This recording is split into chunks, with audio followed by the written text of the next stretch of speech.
Okay. I think that the best way for me to do this is I think if you just go to that link I sent you, that'll be the easiest way I think for you to look at what I'm talking about. okay. Unless you just want to follow along on the stream. I kind of think that might be the easiest way. Um, is for me to follow along on the stream. That way, we like know that we're on the same thing. Okay. So, yeah. So what I'm gonna do? Oh boy. Um, I'm watching the dog as well. Okay. Perfect. Banjo. Banjo. Little Banjington. Okay. Perfect. So I'm going to go to the stream and I'm going to put that on the TV. And then, Ooh. yeah, we're going to do it like this. This is going to be good. Okay.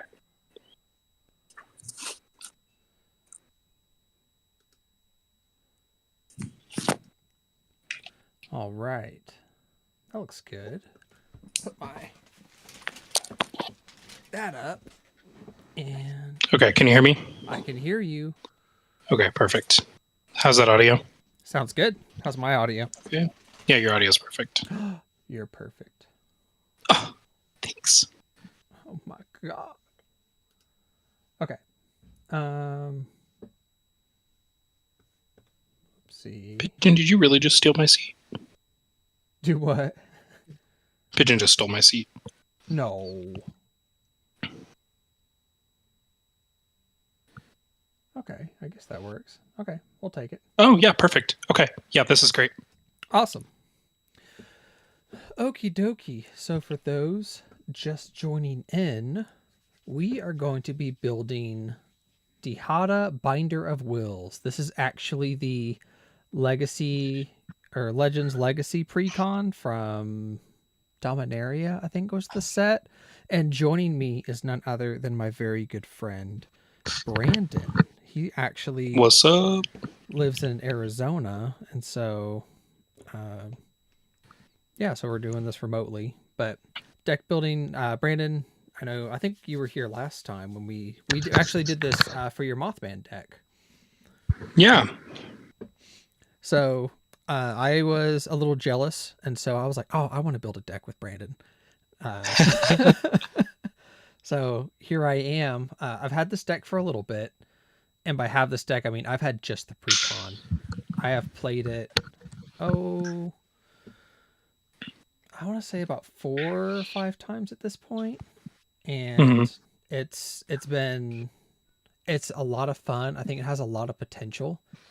I have another friend named Bowser who he has an upgraded version of this deck. I've seen it played like once or twice, and it never registered with me exactly what it was until I got the precon. I was like, oh, it's that thing. Mhm. So he built it one way, and I actually haven't looked at his deck list because I didn't want to basically copy and paste what he had. Because Mhm. you know, I like sometimes I just like figuring it out by myself. And I think that's the beauty of Commander is there's not uh, I personally don't believe there's a wrong way to build a deck so long as you do it something that you like, whether that's thematic or strategically or however you want to do it. I think that's how it is, or even budget wise, like if you want to go that route too.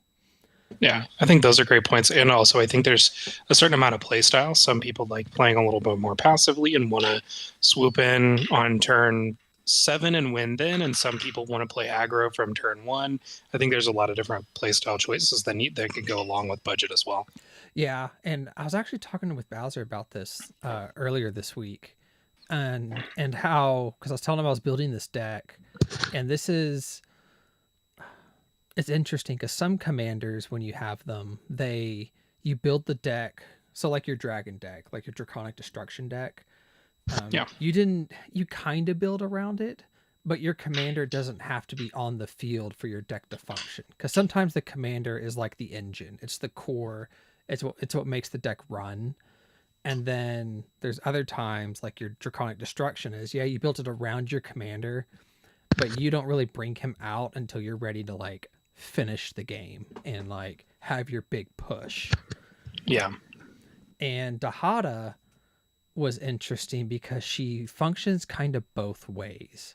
Um, and that's what I was kind of struggling with because so reading Dihada, she's a planeswalker, so automatically, this is my first planeswalker deck, and so having a non-creature as my commander was very strange because I've won many games using straight commander damage, and now I can't do that anymore. Now I'm actually being forced to. Basically, this deck wants to just do beatdown or find some combo to win or something to that effect. Yeah, you have to do the 40 damage. You can't do the commander damage. Correct. And so anyway, let me read her ability real quick. View details is what I want. So up to 1. So when I bring her out, I can +2 her loyalty counters, and I can target up to 1 legendary creature, and it gains vigilance, lifelink, and indestructible to my next turn. So that basically, if I have a creature on the field, she has a really great blocker. So if someone tries to swing at Dihada to like kill her, I already have a lifelink indestructible blocker, which is great. And then she has this value engine where I can -3 her, and I can reveal the top 4 cards of my library, put any number of legendary cards from among them into my hand, the rest into the graveyard, and then I create a treasure token for each card put into the graveyard this way. Now, this is important because I can put any number of legendary cards, which means even if I reveal 4 legendary cards, I can choose to dump them all in the graveyard and just create 4 treasure tokens. So this is worth kind of pausing for just a second. Oh, sorry, the stream was like behind for just a second, so I wanted to make sure I wasn't interrupting. So that ability right there, I didn't fully understand that until I watched the Game Nights episode where one of them used Dihada, and having that flexibility of either filter draw or treasure token generation was bananas, because they could kind of shift gears between this huge sword/shield ability or this filter draw / value generation. And like it just, that ability to just kind of choose what you want to do each turn was it came up huge in the game that was played. And I fought this deck now twice, and it was one time it didn't really get rolling very well, and then the other time it was a huge pain in the butt. And we had to expend a huge amount of resources just to try and get through to Dihada. And the fact that you had the ability to either fill up your hand or get a bunch of treasures or just hit us really hard was insane. And it was almost impossible to detect what you were going to do. Well, and that was the other side too. So Bowser, because I have a lot of my experience from him, he kind of leaned into the lifelink side, because every turn I get free, he basically just gets free lifelink because that creature's indestructible. So even if they have blockers up, you just get extra life, just by swinging. And so not only that, like even if you swing at Dihada, you're not swinging at me.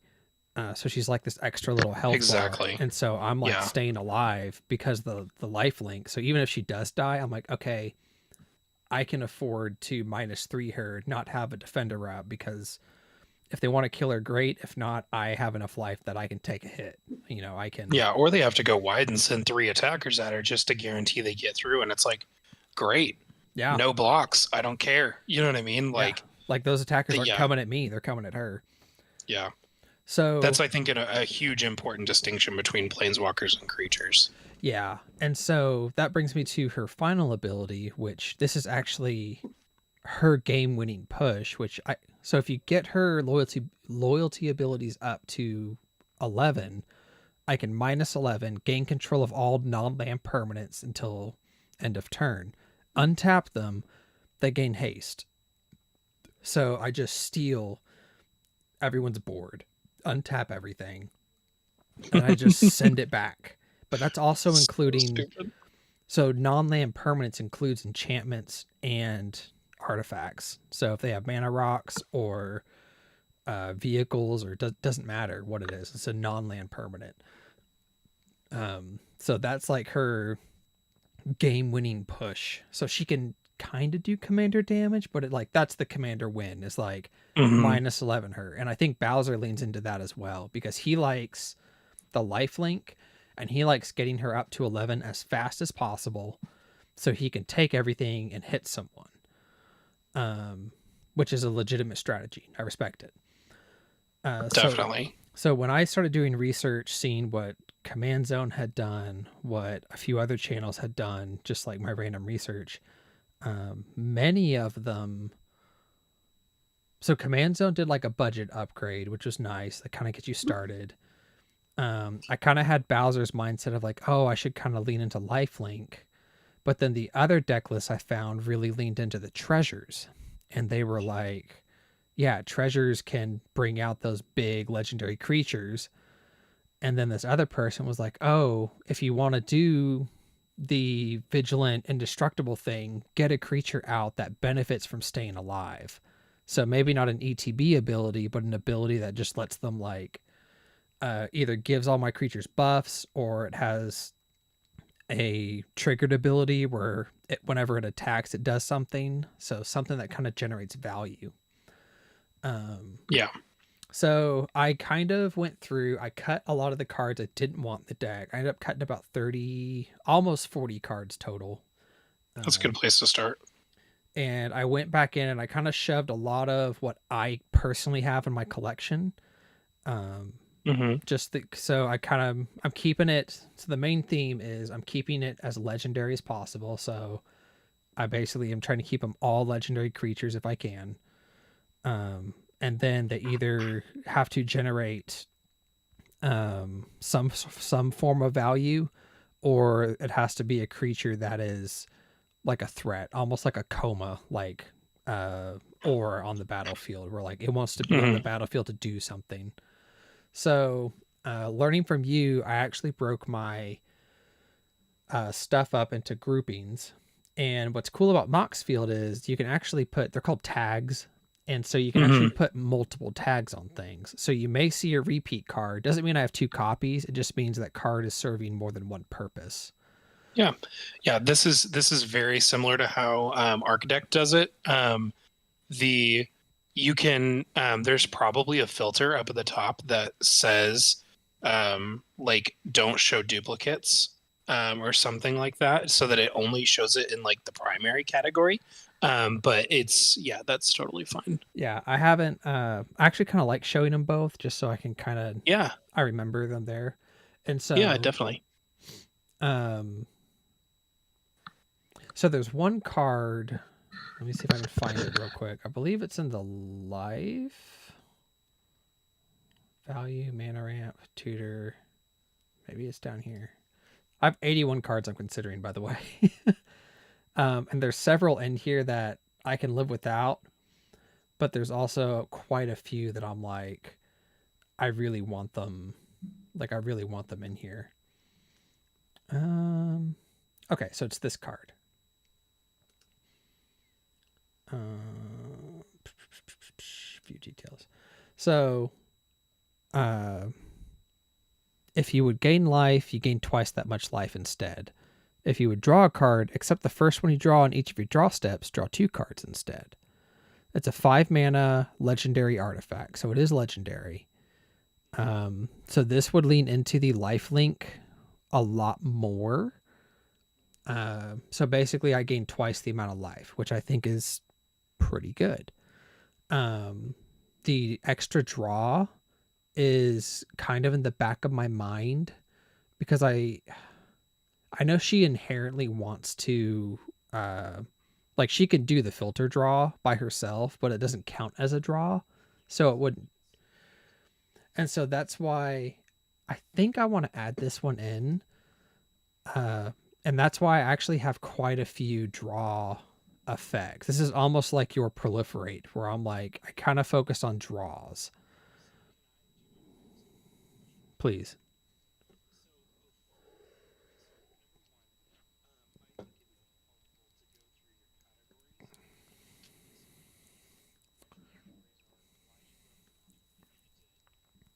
Mm,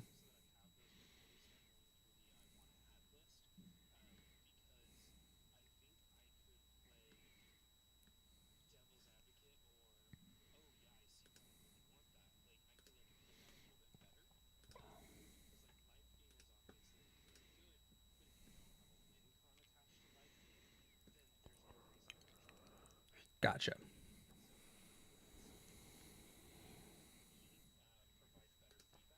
Sure.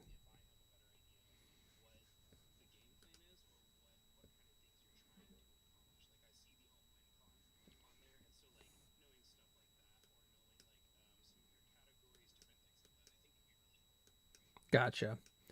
Okie dokie. Um, hang on, I'm making sure we're still sending audio to where we need to. Ba-ba-ba. Maybe. I thought we were. Properties. Discord. Is this still working? Are we still live streaming? I think so. Let me double check my live stream real quick.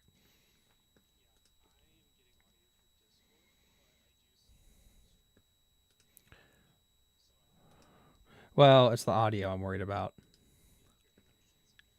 I need to make sure we're hearing you. Bum, bum. It's about to be a loop.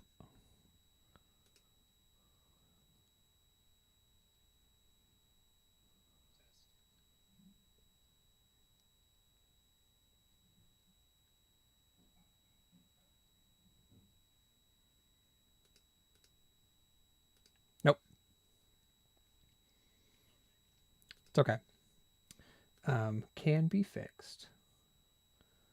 Can be fixed.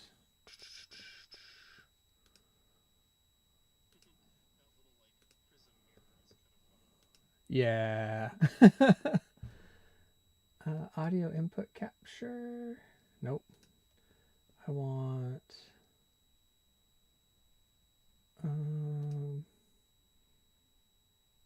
It is.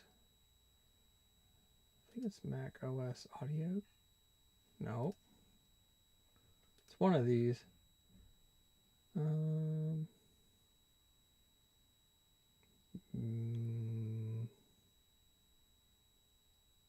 Media source? No way. Which one was it? Oh, it is audio capture, I think. Maybe that is it. Okay, so I want plus Mac OS audio capture. Discord. Okay. Application audio capture. Discord. Okie dokie.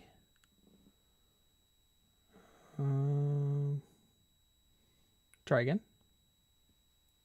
Test, test. Ah, there you are. I see it now.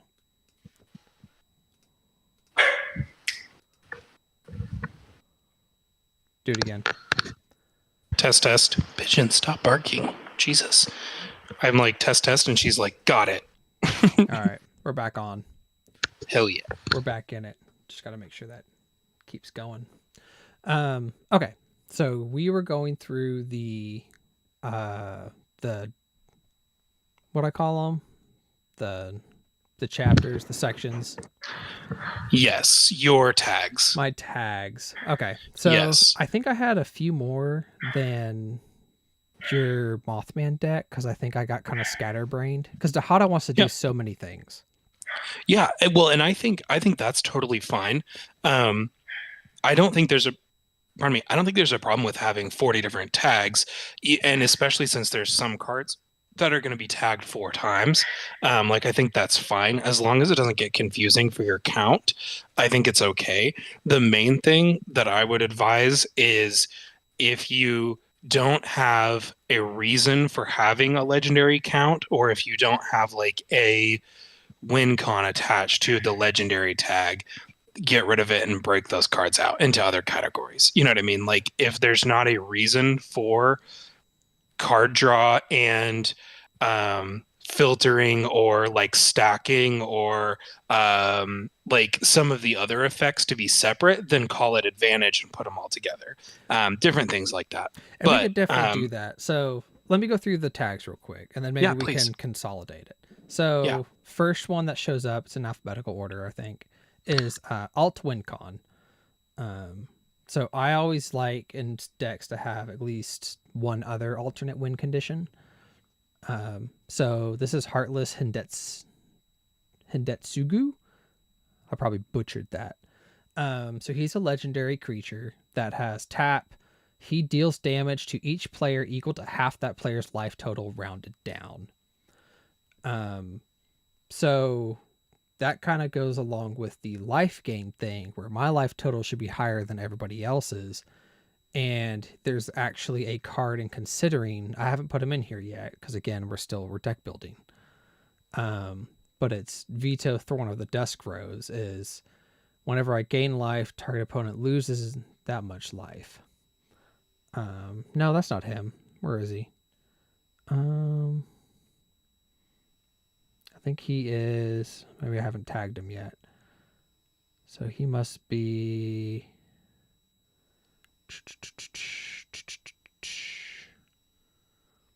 Where is he? Maybe I don't have the other one. There's one that's like. He has a partner that if I have him out, let me see if I can find him real quick. Maybe I didn't pull him. But basically, he has a partner that says whenever an opponent loses life, they lose that much life. And so you can tap him once and just kill somebody. Heartless.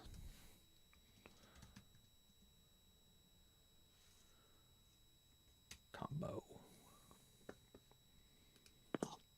And it is.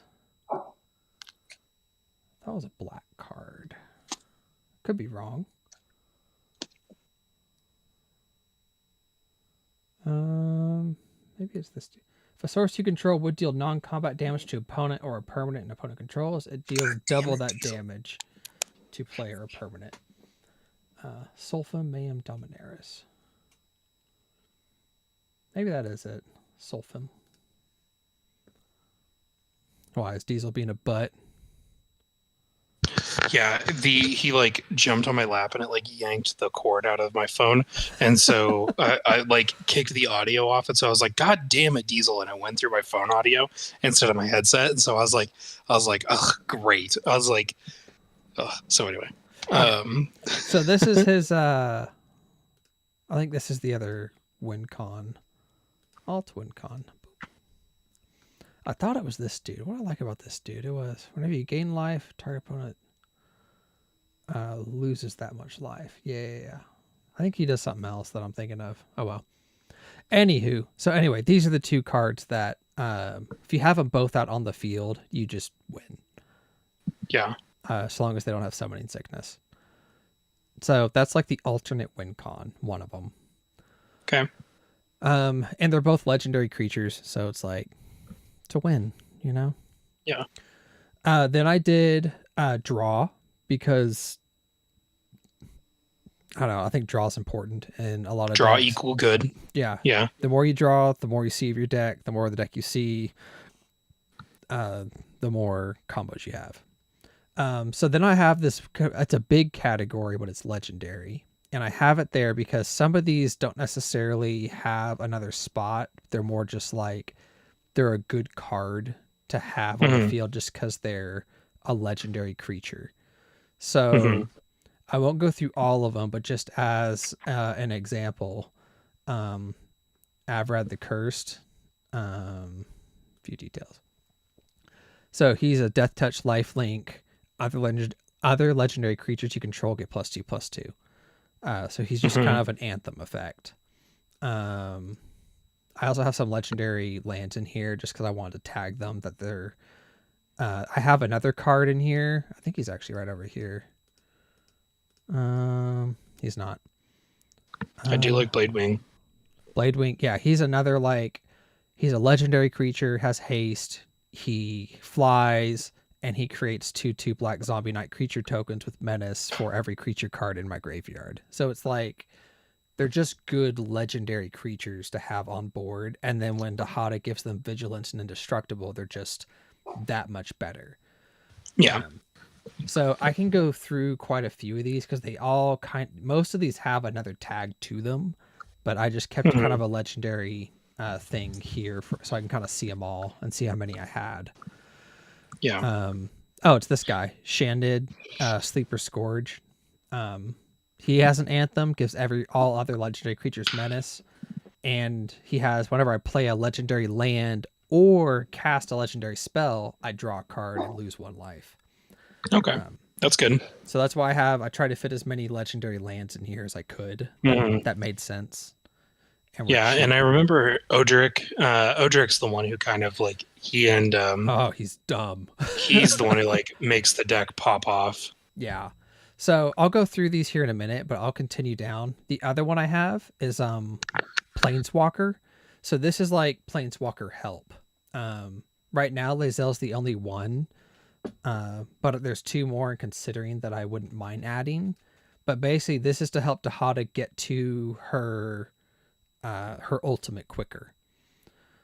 So Lae'zel is if you put 1 or more counters on a creature or planeswalker or on yourself, put that many +1 of each of those kinds of counters on that permanent or player instead. So that means when I do Dihada's +1, it's actually a +3. So I'm trying to get there quicker. And I have another. And importantly, that's Dami Mommy. That is Dami Mommy. So I'm also a little biased. Moving on before we dive too deep, I could go down that path in a minute. Then I went into protection.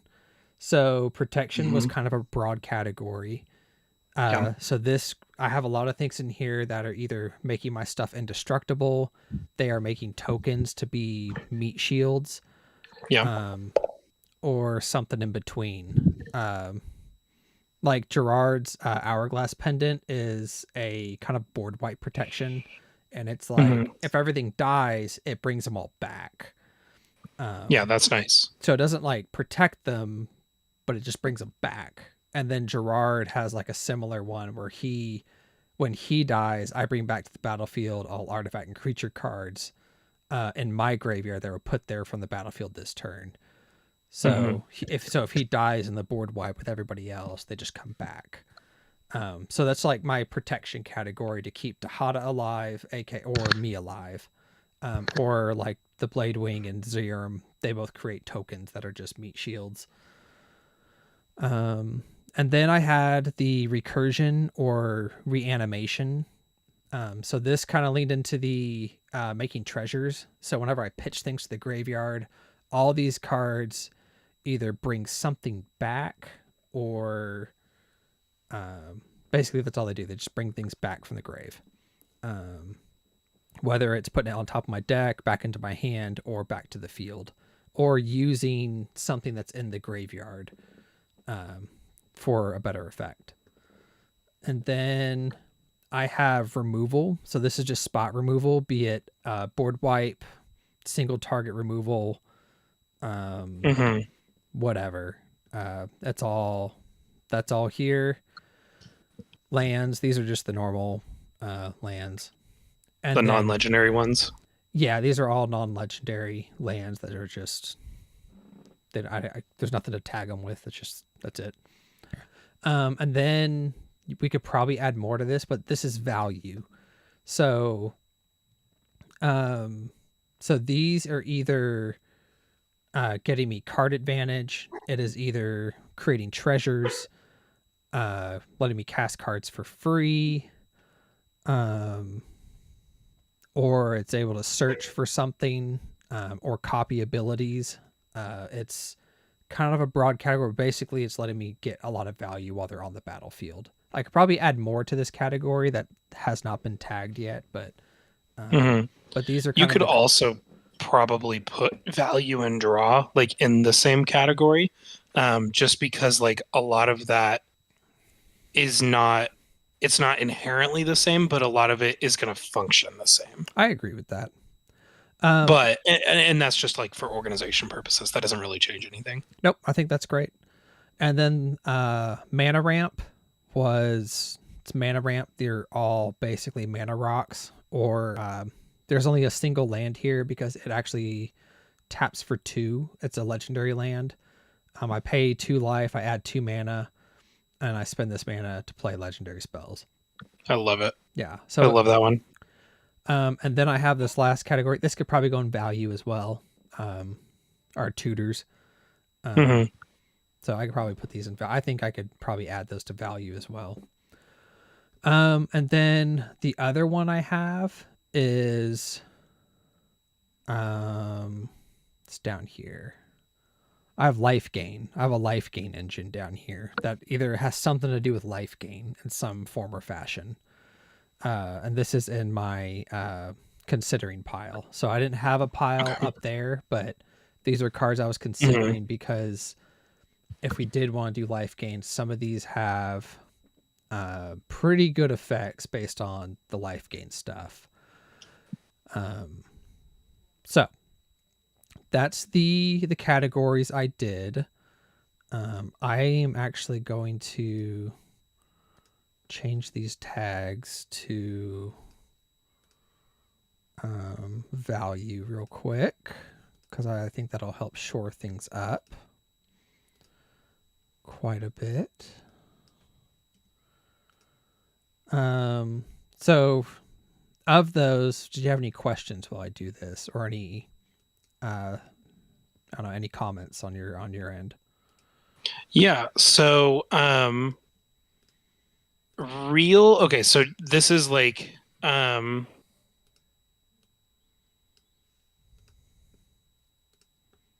okay, so sorry, I'm taking notes as we go. Yep.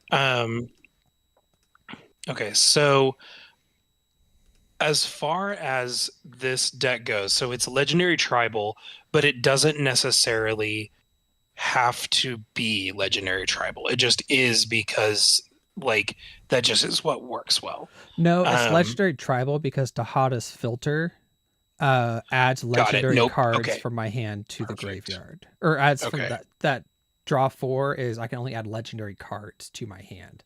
Okay. So Perfect. No, that makes perfect sense. Okay. that's where the Good. legendary That's tribal comes yes. in. That's exactly what I needed. Okay, yes. That is the clarification I needed. I was like I feel like I'm missing something, but that was it. Okay. So the okay, so I think that answers a lot of my questions. I can see how this is tough because your commander, your planeswalker, does it does 3 things that are all kind of different. And so it's like, okay, do you do a small mill package so that you can put stuff in the graveyard for her ults? Do you just do like attack triggers so that you can rely on her indestructible lifelink stuff, and just rely on getting through, knowing that you're gonna get your attacks off? Or do you focus on the filter and value generation and just know that you're going to overwhelm people with advantage and just kind of use the blocker thing as like a blocking tactic every now and then kind of thing? And then you kind of look at like, well, I know how I'm going to lose. I'm going to lose to somebody who goes wide with 40 tokens and beats me. So I need instant speed board removal, or board wipes. Or I can use board wipes that don't affect planeswalkers or things that are indestructible. So I can do 14 damage to everybody or 13 damage to everybody, like Vandablast or whichever one that is that does that. And it's not really going to affect me because like my board doesn't really have to go wide. I can stay pretty narrow and be fine. Yeah. Um, So let me so walk you through my card choices and why yeah, the ones I did put in here I kept. yeah, Um, please. so But overall, first impression, I like it. I think this is really cool, and I can see why there's a little bit of analysis paralysis because there's a lot of stuff you can do with this. I like that analysis paralysis. I like that a lot. Yeah. So the alt win con, I think I already went over. It's I like it. Honestly, this one I don't care for as much because it's literally only working with him. but I wouldn't necessarily cut Heartless Hidetsugo because taking people's life total rounded down by half, and if I'm gaining life, that automatically puts me at a huge advantage. And so I think he should be in here regardless of the alternate Yeah. win con or not. Yeah. Well, that just makes the game easier to close out. Yes. I agree. So I'm gonna go through these legendaries real quick. So, and some of these are just cards that I have, and I think they would just work well. So Amelia works well with the life gain, and she's also advantage or value. So her effect is whenever I gain life, she explores, and the explore effect is you look at the top card of your library. If it's a land, you put it into your. Shoot, I used to know it. Hang on, one of them. Explore MTG. Okay, you reveal the top card of your library if it's a land. And if it's a land, you put it into your hand. If not, you put a +1/+1 counter on the creature and then decide if you want to keep the card revealed on top of your library or put it in the graveyard. So she automatically can pitch things to the graveyard if it's a creature. I can put a +1/+1 counter on her if that's also the case, or I can just grab a land and add it to my hand and kind of, it's like pseudo card draw. And then she has another ability that she can destroy all other creatures if her power is exactly 20. And she has the thing whenever I gain life. So with Dihada, she has lifelink, or one of my other creatures will have lifelink, and so I can start amping her. It's kind of slow. It's a slow board wipe, but I think she can add some value to it. Archangel Avacyn, she's a flash, so I can play her at instant speed, and she's protection. And when she just enters the battlefield, creatures I control gain indestructible until the end of the turn. So if somebody board wipes, I'm safe. And then she has a flip side. If a creature dies, she flips over into Avacyn the Purifier, and when this creature transforms, it deals 3 damage to each other creature and each opponent. So it's like a mini board wipe, especially if they're tokens. Yeah, that kind of solves that problem that I was just talking about they go 40 wide and hit you with a bunch of 1/1s. Yep. So I like that. Mm-hmm. How do you transform something like that? It's a trigger. So it says when a non-angel creature I control dies, transform it. And so you just flip it over. So it has a backside, and so you just flip it over. Okay, perfect. Arvad the Cursed, it came in the precon. It's a death touch, inherently has lifelink, but death touch is a great leave me alone, or your creature dies. And then it just has an anthem of giving everything +2 on the board, which is never a bad thing. Legendary land, I think I already explained that one. Bladewing, I already kind of went over. He just creates tokens. Kadric Soul Kindler. Okay, so he also came in the precon, but he's actually pretty busted. So he has the effect of the legend rule doesn't apply to tokens you control. So that's important because if you create a copy of a token, like a permanent, and it's a legendary creature, usually you sacrifice the token or whatever it's targeting, because you can't have more than one copy of a legendary creature on your board. You can copy somebody else's legendary creature, but you can't copy one of your own and keep both.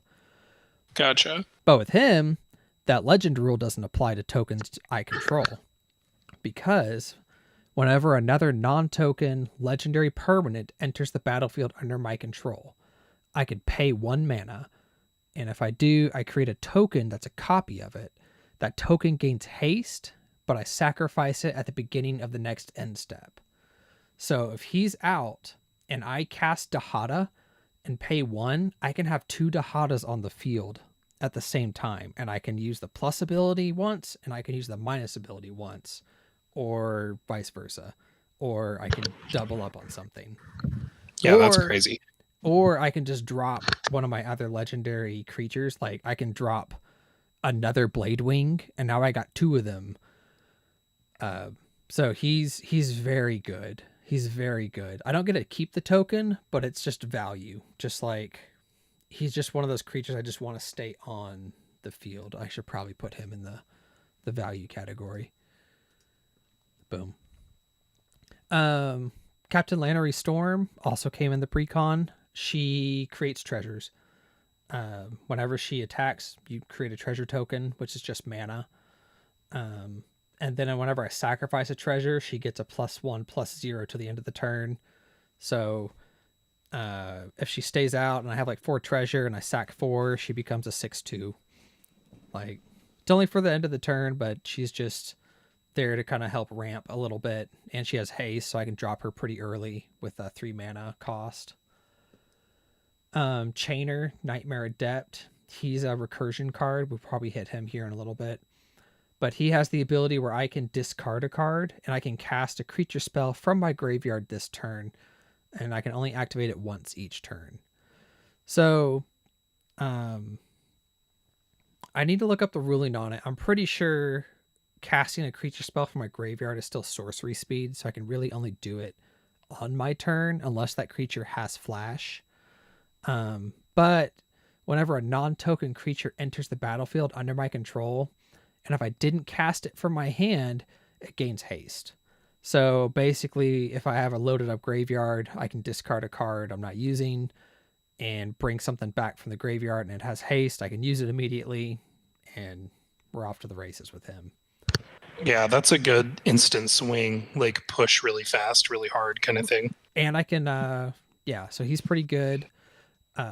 Drakusith, Maw of the Flames. It's a dragon. He, whenever he attacks, I deal 4 damage to any target and 3 damage to each of up to 2 other targets. So he can that's creatures or that's players.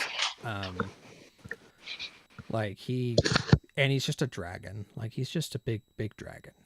And he's flying, and sometimes he's a 7/7, so he's basically just a big dragon. And I kept dragons in here for a reason. You'll see in a sec. Another legendary land. This is also under removal because it has a channel ability. And so channel means if the card is in your hand, you pay the channel cost. And so this one is 2 mana and a white. I can discard it from my hand, and it deals 4 damage to target attacking or blocking creature. And then the ability is discounted by 1 colorless mana for each legendary creature I control. So I can basically just pay 1 white and deal 4 damage to something. So it's kind of pseudo removal. It's just very particular, but could have uses. You never know. And it's legendary. I feel like dealing damage to a creature through combat and like doing like -1 counters is like an interesting form of removal, kind of similar to like exiling, where it's like a little bit indirect, but it does work kind of similarly. It does, and you can also like kind of trick your opponent where you can like block them, and yeah, your creature could die, but because they take damage, I can now like, deal that extra 4 more and kill it. And it's like your opponent didn't know you had it. So that's just useful. Moving on, Atali. I think we all know what Atali does. He's in the dinosaur deck. He's under value. He's Is that my sweet wife? Hello. She brought me homemade cookies. Mm-hmm. Oh, these are. Hi, Michelle. Just from the oven. Brent says hello. Hi, best friend. Hi, Michelle. She says hi, best friend. How is she doing? How are you doing? I'm doing good. Yeah. How you doing? Doing great. Just deck building, going through my deck spaces. Oh, just a little nerd doing nerd stuff. Yeah. Try your cookie.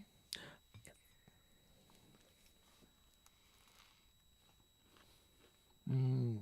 Yeah? Mm-hmm. You like it? Those are way better fresh. Yeah. I mean, they're good, like cooled down, but these are They were fine the next day, but then kind of, yeah. peak. Yeah. Great job, babe. Thanks, baby. I bet Brandon's jealous. Probably. Mm-hmm. Yeah, you like him. Great job, Or are you baby. just saying that? No. Okay. Mm-hmm. Thanks. Thank you. You're welcome. Okay. Bye. Okay, bye. Love you. Bye. Love you, bye. Mm. know you like that ASMR cookie eating. Yeah. Anyway, yeah, Atali, good value. It's a 6/6 dinosaur. Why not? And then if he's lifelink, indestructible, vigilant, what's not to like? Absolutely nothing. He's a monster. Yeah. Feldon love of the him. Third Path. I really like this card.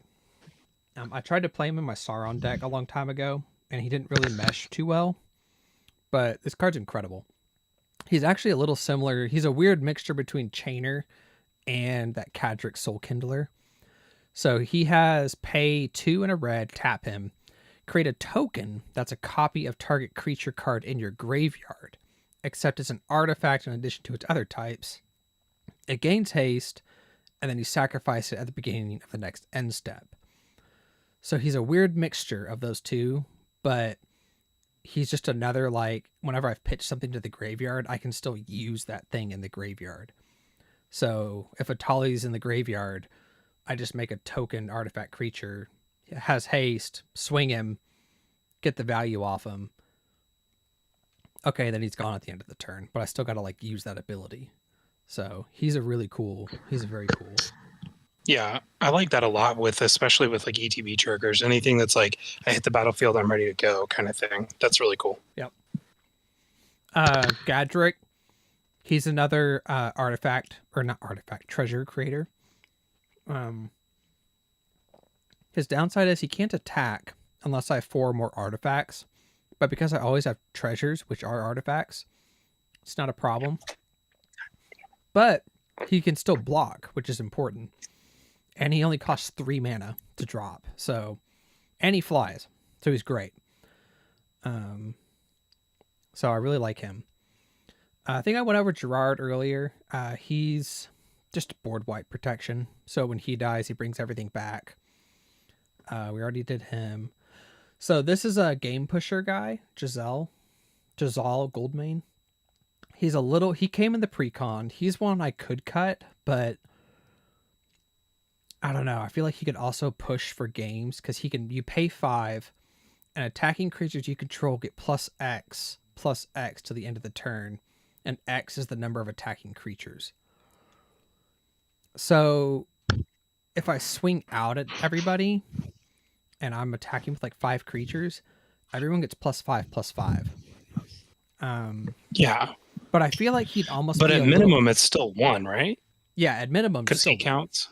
Well, he doesn't have Okay. to attack for that to trigger. You just have to like... Oh, okay. But you have to pay for it. Yeah. So I could cut him because I feel like he'd be better in a token deck, but I'm also like... I have some creatures that create tokens, like little token creatures, but I don't know. He came to the precon, and so of the precon stuff, I was like, he's not bad, but he's not... But he's also kind of low mana. I mean, he's only 3. He's a 4/4. That's like well priced. No, he's a 4. He's 2. Oh, he's 4. Sorry, I miscounted. Yeah. And then we have Kothafed Soul Hoarder. He's a 6-drop flying. But he has whenever a permanent owned by another player is put into the graveyard from the battlefield, so whether that's treasures or sacrificed or creatures, whatever, I draw a card and lose a life. So he's just card draw, but he's also a 6/6 flyer that I'm like, sure. Little expensive, but I mean, a 6/6 flyer is a 6/6 flyer.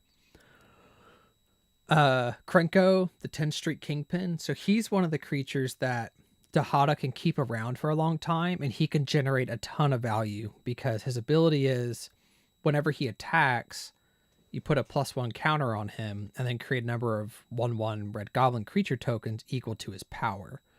So the longer he's on the field, the more goblins he creates because he just gets stronger and stronger. Yeah, I've heard of Krenko. Yeah. He's he's a nasty boy. Yeah. So he's one that can just synergize with Dihada on that regard. But he's a build-up. He's kind of a slow play. We went over Lizelle. Okay, Magda. So this is why I have dragons. Okay. So she says, other dwarves you control get +1/+0. I don't have any other dwarves. But whenever a dwarf you control becomes tapped, create a treasure token. So if I can tap her, like swing and attack with her, I create treasure. But I doubt I'll be doing that because really I'm going to use this. I sacrifice 5 treasures, search my library for an artifact or dragon card, and put that card onto the battlefield. So All she right. can just pull a dragon or an artifact from my deck onto the battlefield. You could potentially... Yeah, you could do that in one turn. Potentially with Dihada. Activate Dihada's ability, get 4, attack with Magda, tap, get a treasure token, sack 5. Yeah, you could easily do that. Yeah. That's cool. Mm-hmm. So I think very cool. Yeah, I think she works really well with the deck, just with the treasure stuff. And I have several dragons that we've passed over that she can pull. Mines of Moria, I'm gonna touch on for just a sec. It's a legendary land, which is great. But it also has pay 4. I can exile 3 cards from my graveyard and create 2 treasure tokens. So it's just more treasure synergy. If I just held mana up for something, gets back to my turn, I can spend it to get a few extra treasure before my next turn. Audric, I think you know this guy. He is like the goat. Yeah, he's like the next best card in the deck. Because whatever keywords, if a creature I control has whatever keywords creatures control at the beginning of combat, he gives them to everybody. So, Dihada gives everyone vigilance, lifelink, and indestructible. So during combat, if he's out, he gives it to everybody. Yeah, he's incredible.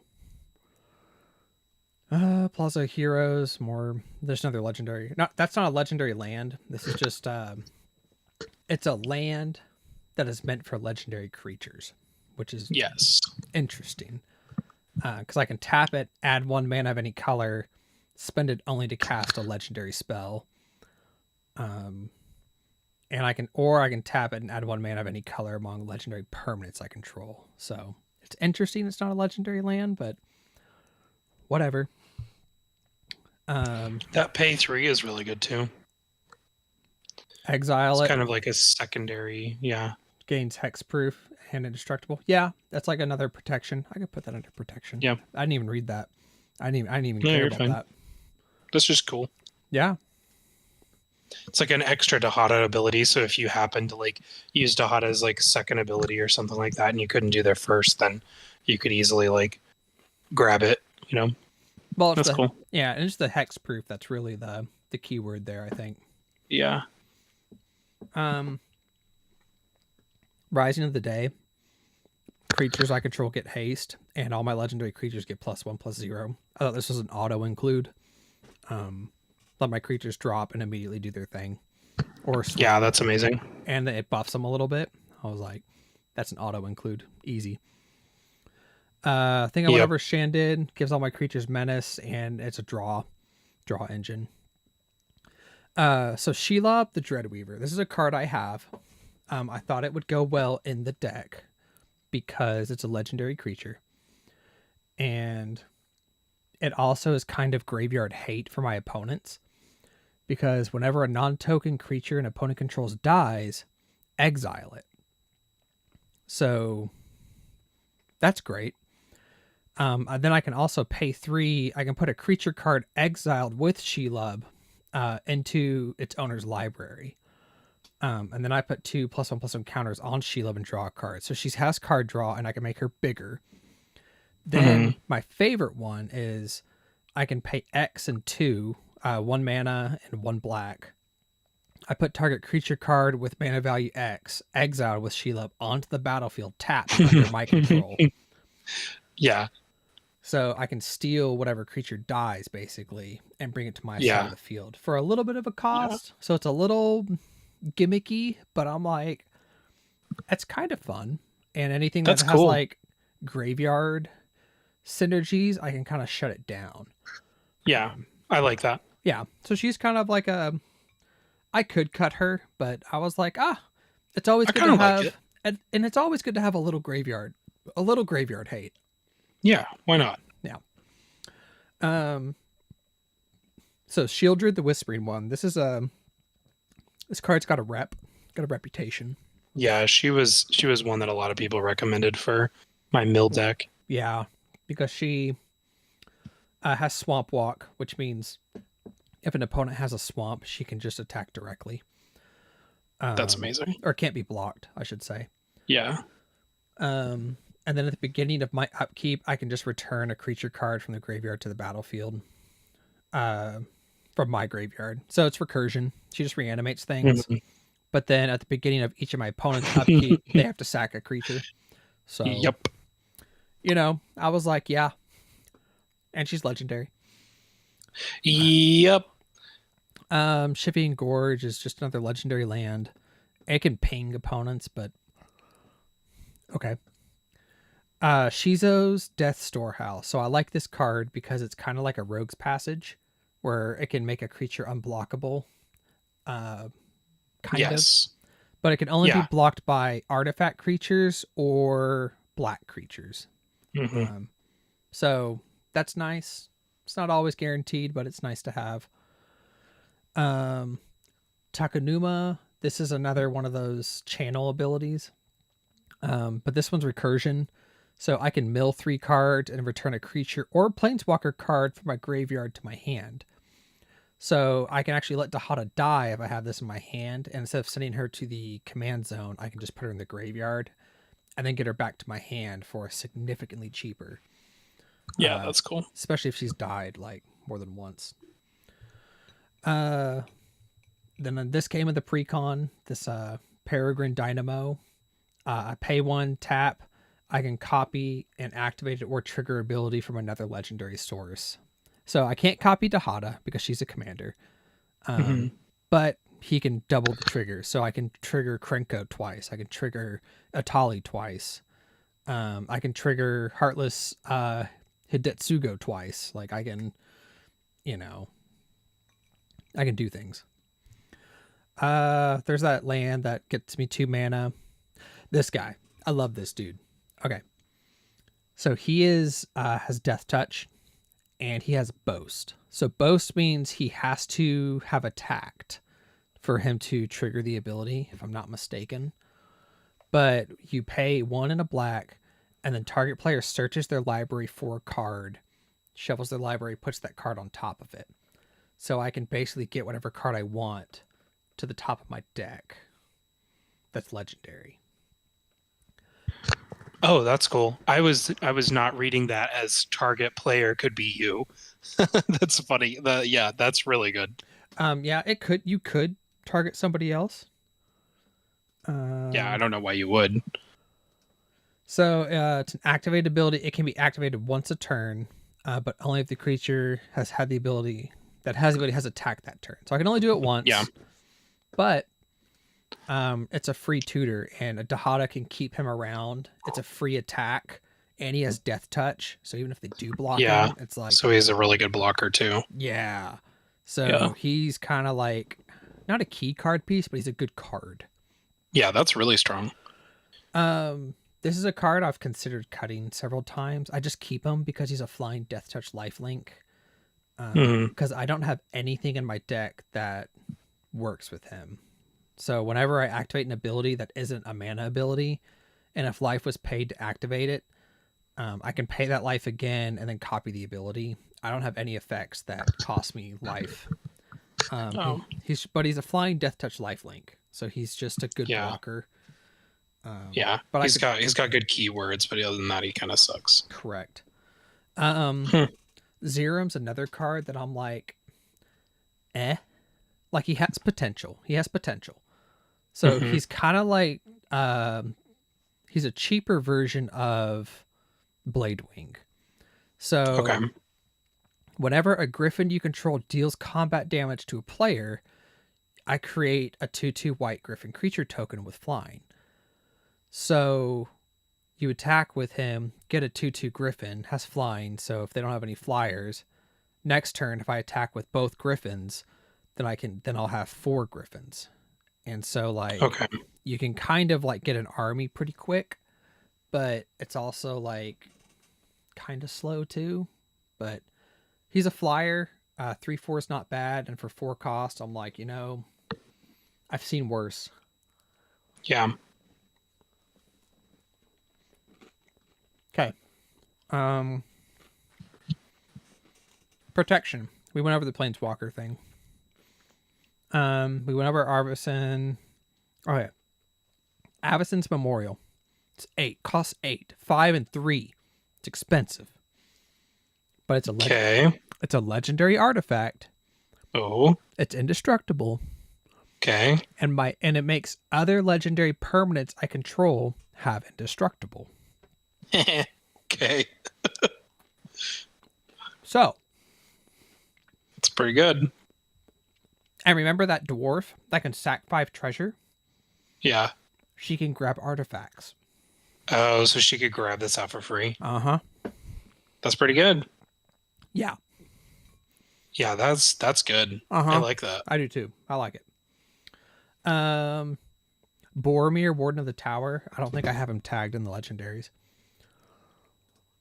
I do not. So he 3/3 vigilance. Whenever an opponent casts a spell, if no mana was spent to cast it, counter that spell. So that's kind of cool. It's very niche, but man, when it hits hard because there's cards that have a cascade trigger or discover. He can counter those because they're being cast without paying mana cost. Does that... Okay, so hang on. I'm sorry. I may have missed a keyword here. Does that work on like tapped abilities or is that different? Because those aren't spells. That's a tapped ability. Yeah, those are abilities. Cast is like from the hand or like your discover with like Panlaza. Whenever you're looking and you're like, oh, you found that dinosaur and it's cast for free. But with Boromir on the field, he can counter it. That's cool. I like kind of passive interaction like that too, where it's like they may not realize that he does that, or they may have to, it forces them to play differently than they would have, where it's like passive. But then he has another ability that I like, which is you can sacrifice him, and then creatures I control gain indestructible to the end of turn. So he's also protection. Perfect. So that's why he's in the protection bracket. Yeah, that's great. Mm-hmm. Well, and even the countering is kind of protection too. Like that's good.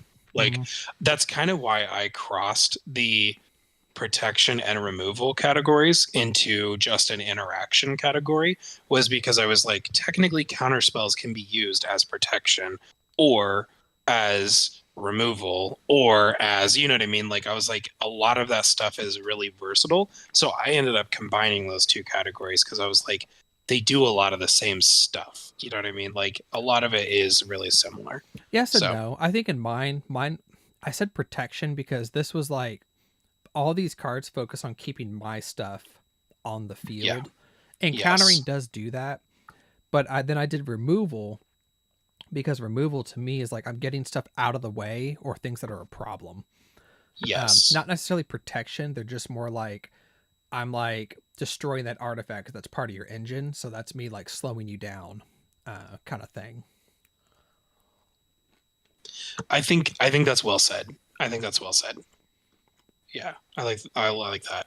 And I think I think there's an interesting balance there between what is worth using to slow them down versus what is an actual interruption versus what is actual removal. Like what solves the problem, what slows the problem, and what becomes a problem. You know what I mean? Like I think those are all interesting. But I think because you're a commander, like in your Mothman, I think you can combine them because your commander can attack. And that's so true. You do want removal to get things out of the way so you can get through. And so for mine, I just made a category just for protection because not only am I defending myself, I have to defend Dihada too. So there's like another thing that I have to like protect, and that's why I have like a category kind of dedicated to that. Totally agree. And that's why I have like Blade Wing in here and Zerum, because they create these tokens that are basically just meat shields. Like they're just there for blocking for the most part. Yeah. So the other cards I have, so I have this land that can I can pay 2, make a creature a god, and then I can put a +1/+1 counter on it. But then I can pay 4, sacrifice this, and I put an indestructible counter on target god. So it's kind of a roundabout way of protection, but Yeah. Um, is that that sounds a little bit like Diamond City that was in the Fallout stuff? yep, very similar. Okay. So Unbreakable Formation's just an instant. Creatures I control gain indestructible. But then if I cast it during my main phase, I can put a +1/+1 counter on all my creatures, and they gain vigilance. So I actually used this on Saturday night, and I had to push for game, and I cast this in my main phase to give everyone a +1, and then I was able to push for game. Everything had vigilance. I say push for game. I was taking a player out, but it also allowed me to survive any crackback that was going to happen from the other player. So I think it's a very good card. There's other cards like it, but this one came in the deck, and I'm fine with leaving it in the deck. Then we get to the final, second to last category, which is, I think so. Yeah, the recursion. We've gone over several of these already, but so Etheros is indestructible god. If my devotion to white and black is less than 7, he's not a creature. So he's just an enchantment, basically. But I can still use his abilities, which is at the beginning of my end step, I can put a coin counter on another target creature. And that can be any creature, mine or an opponent's. And then whenever a creature with a coin counter on it dies or is put into exile, so even if they swords it, I return that card to the battlefield under my control. So that's just a really good. It could be a great blocker because it's indestructible by itself. And I can steal coma from people. That's funny. Yeah, so I can steal things, or I can keep things on my side of the board alive. I just like him. We went over Chainer. He's really good. We went over Felden. This is another kind of win con. So this is return all legendary permanent cards from the graveyard to the battlefield. From my graveyard. Hell yeah. Yeah. Oh, okay. Yes, that was in the... Yes, that is insane. Yeah, you saw this pop off. I actually... That game where I played the Unbreakable Formation, he actually ended up blowing up my board again. But I had this card in my hand, and I was actually able to bring everything back with haste and push for game because I had this card. Hell yeah. And it's a legendary sorcery. So it's another legendary card I can add from Dihada's effect to my hand. I like that. Rata Dribic Urborg. If I butchered that, I'm so sorry. Has Vigilance, Ward 2. Other zombies I control have Vigilance. He's another recursion thing. So whenever another legendary creature I control dies, I create a token that's a copy of that creature, except it's not a legendary, and it's a 2/2 black zombie in addition to its other colors and types. So okay. Yeah. So I would also like to go on record saying that card art is beautiful. Yeah. I think he's just more protection / recursion. He's mostly recursion. Like if something dies, I'm like, it's back. It's a 2/2 now, but it's still doing things. Rhea the Dawnbringer is flying 4/6, so she costs 9. I understand. She's very expensive. Yeah. But at the beginning of my upkeep, I can return a target creature card from my graveyard to the battlefield. So okay. She's just straight recursion. Yeah, that's it. That's all I got for her. Yeah, fantastic. No arguments here. Yeah. Sabine's Reclamation is just a normal sorcery. You actually should be able to see this in a lot of other decks, but it's return target permanent card with mana value 3 or less from your graveyard to the battlefield. So this can get lands. You can target a land and put a land back. And then it has flashback. which means if it's in the graveyard, you cast it for its flashback cost, and then I can get 2 targets with this. So I can grab 2 lands or 2 permanents with mana value 3 or less. So that way, even if I do act, it's not a legendary. So if he does get milled with Dihada, it's still online.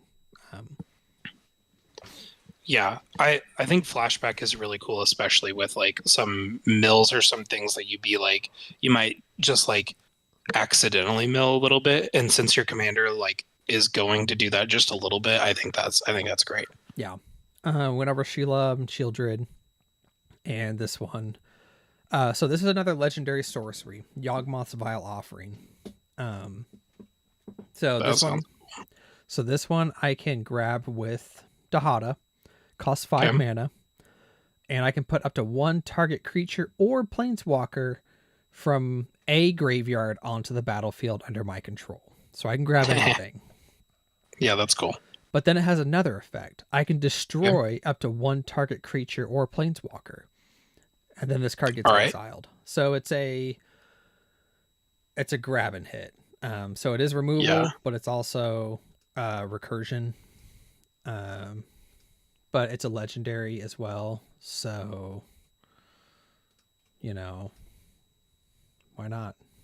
Yeah, that's cool. I like that. That's cool. So then we get to removal. We went over Amelia. She can board wipe if she gets to power 20, which maybe. It's just good. Maybe if it gets there. Anguished Unmaking, cost 3. You exile a non-land permanent and I lose 3 life. Anything that is like losing 1 life or losing 3 life, I'm not concerned with the life. Yeah, that's stuff. Great. Yeah. Bedevil came in the pre-con. It's destroy an artifact, creature, or planeswalker. Just removal. Blasphemous Act. So I want to add this in because it costs 1 less to cast for each creature on the battlefield. And then it deals 13 damage to each creature. So with Dihada, I can make a creature indestructible, which will survive. And then the damage actually doesn't touch Dihada because she's not a creature. She's a planeswalker. Yep. So this is like, I'm not going to call it a one-sided board wipe, but it is a... Kind of is. Like I do benefit off it more so than my opponents. Yeah. Well, and the other thing that I like about that is that potentially if you had your land that taps for 3 and makes something else indestructible, you can sit there and go Blasphemous Act for 2 mana, destroy, do a huge board wipe, and you can like use several of your resources, and because you have so much board space or deck space dedicated to protection, that you could just end up saving most of your board and be like, all right, cool, I'm fine, let's go, and just keep on going. So like I think that's fantastic. Yeah. D-Spark, it costs a white and a black. You exile a target permanent with mana value 4 or greater. I like exiling stuff a lot. Yeah. I have room for Path to Exile, but I like the fact that this is a permanent, so this can hit a planeswalker or a big enchantment or an artifact. The mana value 4 or greater does kind of limit it, but I think it's pretty good. It's cheap and it's an instant. I think it's good for both of those reasons. Yep. We already went over this. Generous Gift destroys target permanent. Just good. Just good. Mortify is the worst version of Anguished Unmaking, just because it destroys and it's a creature or enchantment, but I want a little enchantment removal, so I'm cool with that. Okay. I forgot to add this into the legendary category, but this guy's kind of cool. It's another dragon.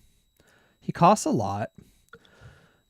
He costs two, look at that mana. Oh my god. He costs 2 colorless, 2 red, 2 white, and 2 black. But he has flying and lifelink, and he's a 7/7. And he's a dragon, so the dwarf can get him out. But he has the ability, or not ability, he's also, I don't know, he's a problem. So at the beginning of my upkeep, I can sacrifice him, or I can pay Mardu, which is these 3 colors, red, white, and black. Okay. But his ability is when he dies, he deals 7 damage to each non-legendary creature. So he's kind of a Okay. board wipe. Yeah. So he won't get Okay. rid of, he doesn't get rid of commanders, but he's still like a, he gets rid of some things, which I kind of Well, like. and that's kind of cool as a sitting threat, though, of Uh-huh. like, go ahead, block him, go ahead, try to destroy him. Like, I don't give a shit. Uh-huh. Like, do it. So Yeah. I thought he was really interesting and cool. I mean, look at him, just like, Yeah, that's cool. so. He's good looking. Yeah. And then, of course, there's Ruinous Ultimatum, the Mardu Mega Board Wipe. Costs 2 red, 3 white, and 2 black. But Jesus. this is a one-sided board wipe. Destroy all non-land permanents your opponents control. Yeah, that's ridiculous. So everything but their lands. Just, I feel like that's a staple. I feel like I just... Yeah. Also, kind of on the same thing. So Urza's Ruinous Blast is a 5. Yeah, this is ridiculous. Yeah, exile all non-land permanents that aren't legendary. So that's cool. Yeah, that's bananas. That came in the pre-con. So yeah, whenever I saw the commander video about the pre-con, and they were talking about like what cards are in it, the high value cards, different stuff like that, they started going into some of those cards, and they talked about that one, there's this Ruinous Blast, and the whatever the hell the other one was, the Primeval, Primeval's Glorious Rebirth. That art is and so I was cool. like, dude, these cards have some heat. I was like, this is ridiculous. Like, those cards are just good. Yeah. So anyway, I'm just like, Jesus, those are good. So anyway, yeah, I'm extremely impressed with some of those. Blasphemous Act, I think, is stellar. I think that's like one of my favorite cards. Yeah, That's just so good. I think it's in almost every deck that has red in it that I have, because it's just so good. Even if my stuff really doesn't survive, I'm like, it's just a good card, because it's honestly, you play it because it costs 1 less to cast for each creature on the battlefield, not just your shit. Yeah. So you can I've more than one time. It's not uncommon to use 1 red mana and go Blasphemous Act. Like, yeah, why not? Yeah, like, it's so cheap. And then the last one was Wear and Tear. So this is like it's a fuse card, so I can cast both of these at the same time for their cost, or I can just cast one of them if I so choose. Oh, okay, that's cool. So you get to choose one or the other. Yeah, so I can destroy a target artifact, or destroy enchantment, or I can destroy one of each. That came with the pre-con. Bananas. I like it. I think I went over some of the value cards. I think I put all the draw cards in here. So they are... Faithless Looting has flashback, and it's draw 2 cards, discard 2 cards. It costs 1 if it's in my hand, costs 3 in the graveyard. I think I would keep this in here even if I were to cut a lot of the other draw stuff. Yeah. Then the fact that you have one of those is oh, it's not that expensive. I thought it was more expensive. No. This is a very common card. That's cool. This came in the pre-con. It's a cost 2, draw 2 cards, you lose 2 life. Like, okay. Painful Truths. You draw X cards and lose X life. X is the number of colors spent to cast this spell. So I can draw 3 cards for 3 mana. If I'm getting a card for each mana I spend, that's a very good return. Yeah, that's good. Read the Bones is scry 2 and then draw 2 cards and you lose 2 life. So it's pseudo. I think it's good. It is good. It's a good draw card. And then Thrill of Possibility is cost 2 mana. It's like Faithless Looting, but it's an instant. But I have to discard a card and I get to draw 2 cards. But I don't mind things going to the graveyard. So I'm like, what was the? Okay, I'm sorry. What was the? Yeah, no, it was Night's Whisper. I'm sorry. Yes. Yeah. That one's good. Yeah, sorry. So those are all I think those all came in the pre-con. They're just a good little draw engine. Yeah. And then mana ramp. So it came with an arcane signet, a Felwar stone, and Soul Ring. Those were all staples. It also came with And this you card called Honor Worn Shaku. you put in the whack paddle.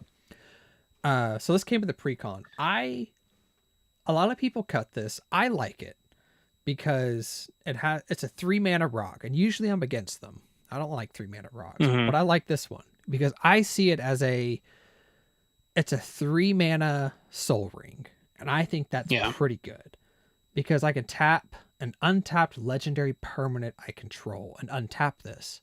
So I can tap Dihada because it doesn't matter if she's tapped or not. And I get to use her abilities. Yeah, she doesn't have to. She can be cool. tapped. So if Dihada's out and I have this, that's 2 colorless mana for free. Like, I don't know. I think it has really good synergy with Planeswalkers. Yeah. So I like it. And then I threw in the 3 talismans of my colors because red, white, and black don't really have the ramp like green has. Yeah. Which sucks. And then last, these can go under value, but so these are tutors. These are just straight search your deck for something, which I'm normally against. Do something. So I'm normally against these cards, but because these aren't like the cheap tutors and they're kind of niche, I don't really mind them as much. So the first one is Search for Glory. It's a snow sorcery. So there's basic lands that are called snow lands. They're the same. They're just snow. There's some things that have like that little snow pip. Over here, this has nothing to do with me. But it says search my library for a snow permanent card, comma, a legendary card. Oh, there it is. There it is. Found it. Or a saga card. Reveal it, put it into your hand, shuffle. So, cost 3. Search for a legendary permanent card, put it in my hand. Just a legendary card, so it could be a land too. Yeah, that's dumb. We already went over this dude. He can search. And then this is a Lord of the Rings card, War of the Last Alliance. Cost 4. It's a saga. But the first 2 are literally search your library for a legendary creature card, reveal it, put it into your hand. That's dumb. And then the last one is creatures you control gain double strike until the end of the turn. The ring tempts. So, all right. Yeah. Sure. Yeah. So that's what I've put together. There are cards I'd like to add in, but before we do, I'm actually going to hit the restroom real quick. Yeah, that is A-okay. I will take the dog out real quick. I'm putting together like a small list of stuff that a small list of like cards that I'm sure are in your maybe category that I was like, oh, these are cards that I was considering like for my white and red deck or like something like that. So and I'll just text that to you just so that way we can kind of like look at that together. But I'm like positive this is going to be in your maybe categories. But perfect. Anyway, love it. All right, let's hit the bathroom and reconvene shortly. All right, cool. Bye.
bum, bum, bum, bum, bum, bum. Okay. Let's see what we can add here.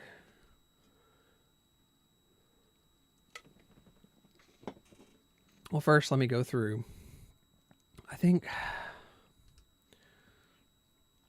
I'm going to add this to sideboard.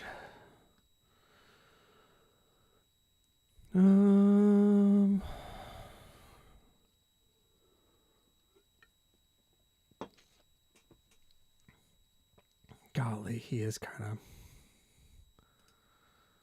moved to sideboard. Oh, I can alt 3 too. I forgot about that. Bum, bum, bum, bum, bum, bum.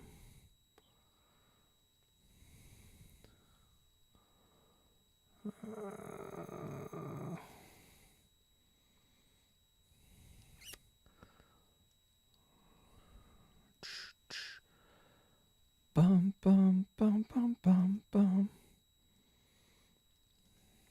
Cool. I think I like all of you. I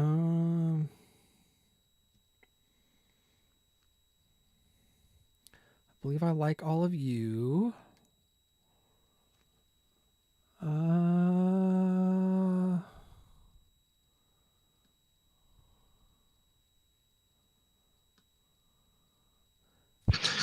All right, I am back. You're back, baby.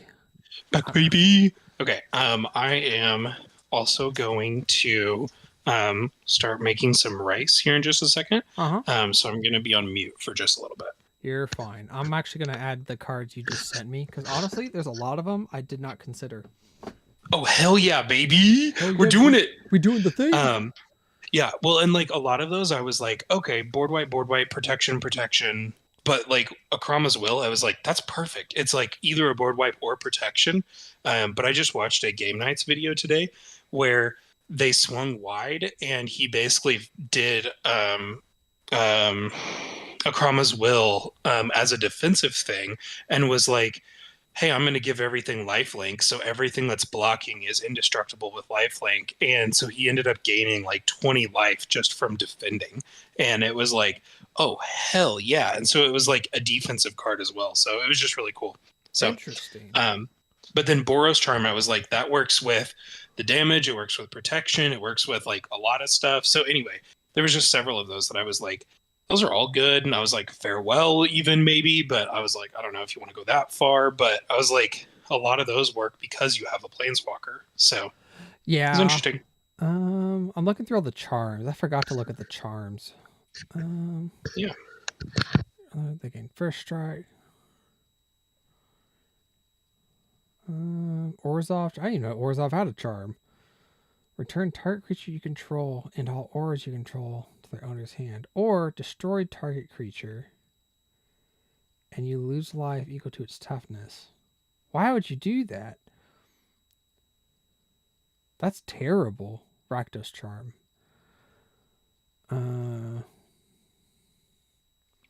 This is actually not terrible. Add to sideboard. Okay. And then back to deck list. Let's add Akrama's Will. Wait, before we do that, sideboard.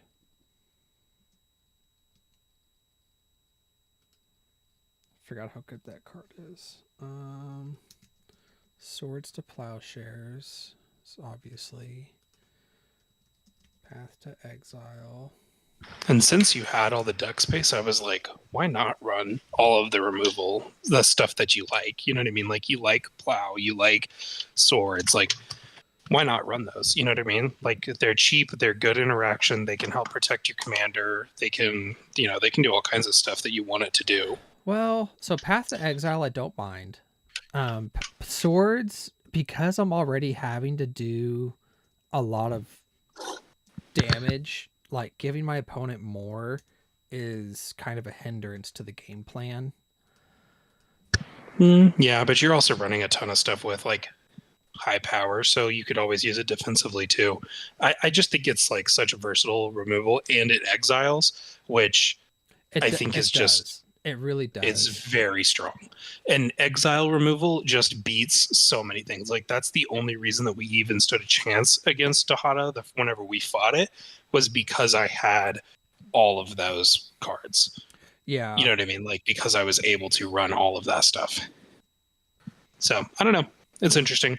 I just think I think very highly of those, even more so than Generous Gift. I think Generous Gift is really strong, but like the Exile I think is just bananas because it's like get it out of here and keep it out of here. Yeah, I think I'm just a big fan of the removal I have. So Anguish Unmaking can get rid of a non-land permanent, so I can target a creature, an artifact, or an enchantment, which is why I really like it. Bedevil, It's good for sure. Bedevil just came in the deck, which it's destroy an artifact, creature, or planeswalker. So it's like it's just a card I have and I can play it. D-Spark, I'd have to order another one because I only have 2 that are being used, but it's another exile permanent. So that's kind of like a Swords, but it's not quite as versatile. Or it's, I don't know. Swords is limited to creatures. D-Spark, once again, I can hit more than just creatures. And Yeah. I've been screwed over by people's engines more so than just the little creatures. If I were to cut one, it would be this Mortify, because it's destroyed target creature or enchantment, and I would cut that for a path easily. Yeah. I'll move that to sideboard. Well, and the other thing I would do. Okay, so hang on. I want to give my notes real quick on some of the things I thought of as we were going. So if you have stuff that's in there just to like hit a count, or you're like, I don't really have any synergy with it, but it does this and it's a 6/6 flyer or something like that, cut it. Like if it's not advancing the game state, don't run it. I Kind of did. thing. Like, I went through and Okay. actually did that. So I put your Okay. stuff in here and the cards that I'm willing to cut. So I went through Yeah. so Arvad the Cursed. He's a 5-drop. He does have Death Touch, which is fine. Yeah. And he does have an Anthem giving everything +2/+2, but See, know. I think that's okay, but like the bat one that you were like iffy on, I'm like, I put him here. Don't even bother. Yeah, I put him here. I put that Jazal Goldmane because I feel like he's designed more for a token deck than like this deck, because he's just, and 5 mana to do that, it's ridiculous. Yeah.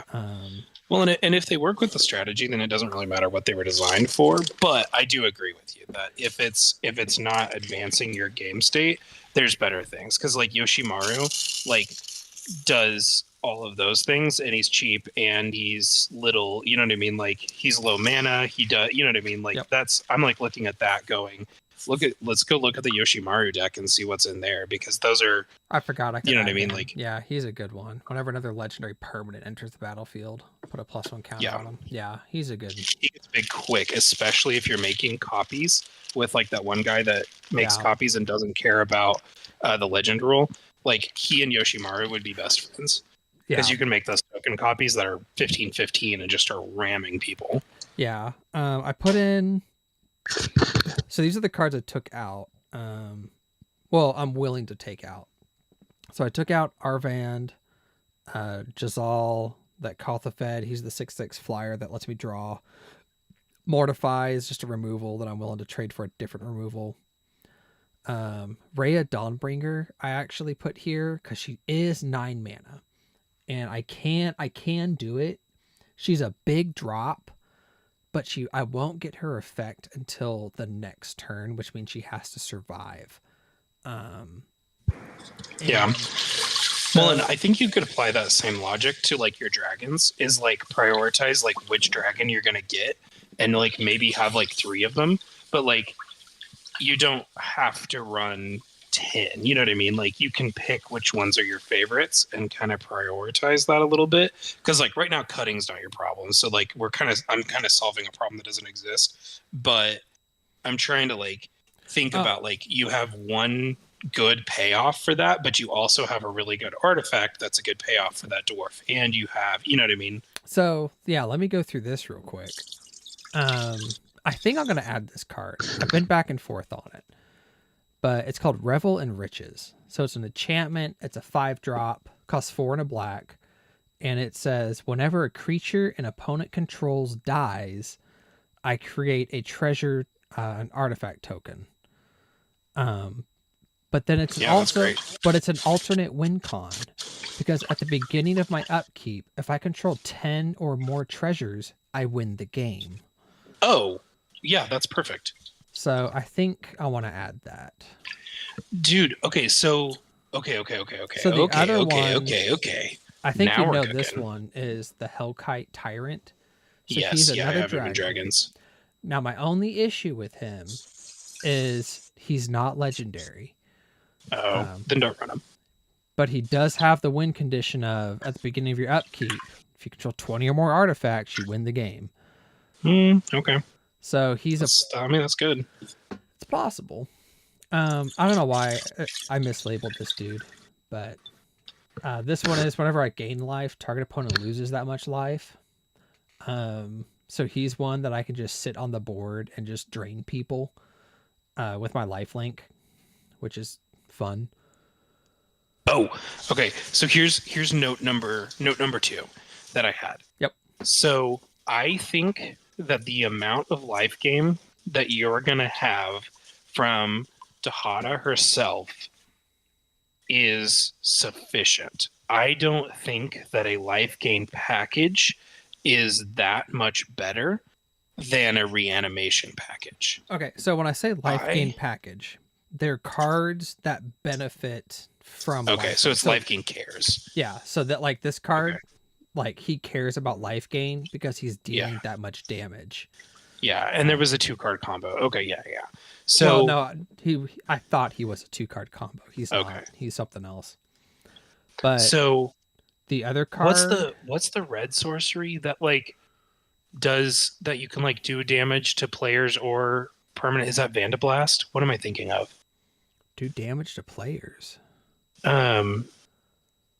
am I thinking of? Is that Vandablast? No, Vandablast destroys all artifacts. Vandablast is good, but it wouldn't be good in your deck because you want to keep all your shit. So while you're thinking of it, yeah. So the cards I want to add too, they're also kind of expensive. Of the cards I want to add, so the other one that I'd like to add is this Black Market Connections. It's another enchantment. It's very good. But it is at the beginning of my pre-combat main phase. I can choose one or more. I lose 1 life and I create a treasure token. I lose 2 life, I draw a card. Or I can lose 3 life. I can create a 3/2 colorless shapeshifter creature token. So basically, at my pre-combat main phase, I can lose 6 life, get a treasure, draw a card, and then get another little token blocker. Yeah. So that was in an episode of Game Nights that I watched, and it was Josh Lee Kwai that had that, and he basically said this is the heuristic study for him. He was like, this is like one of my new favorite cards because he resolved it like 9 times.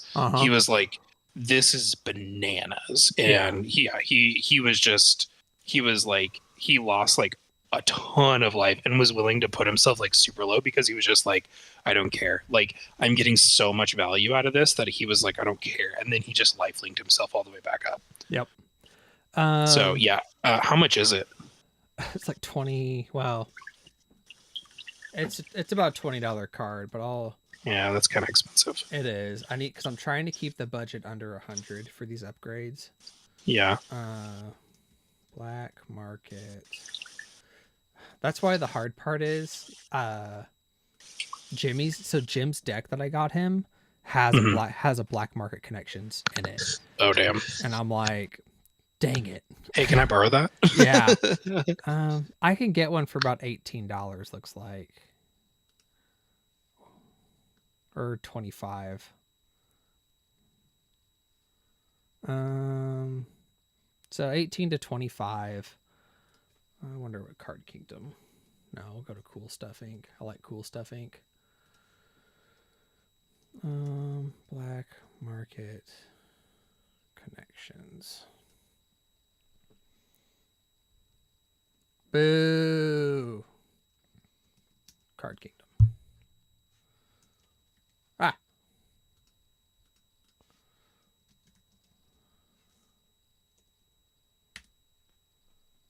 I can get it for $20. Okay. Okay. That's not out of this world. It's not out of this world. What? Why is it telling me I have like 200 unowned? What the hell did I put in here?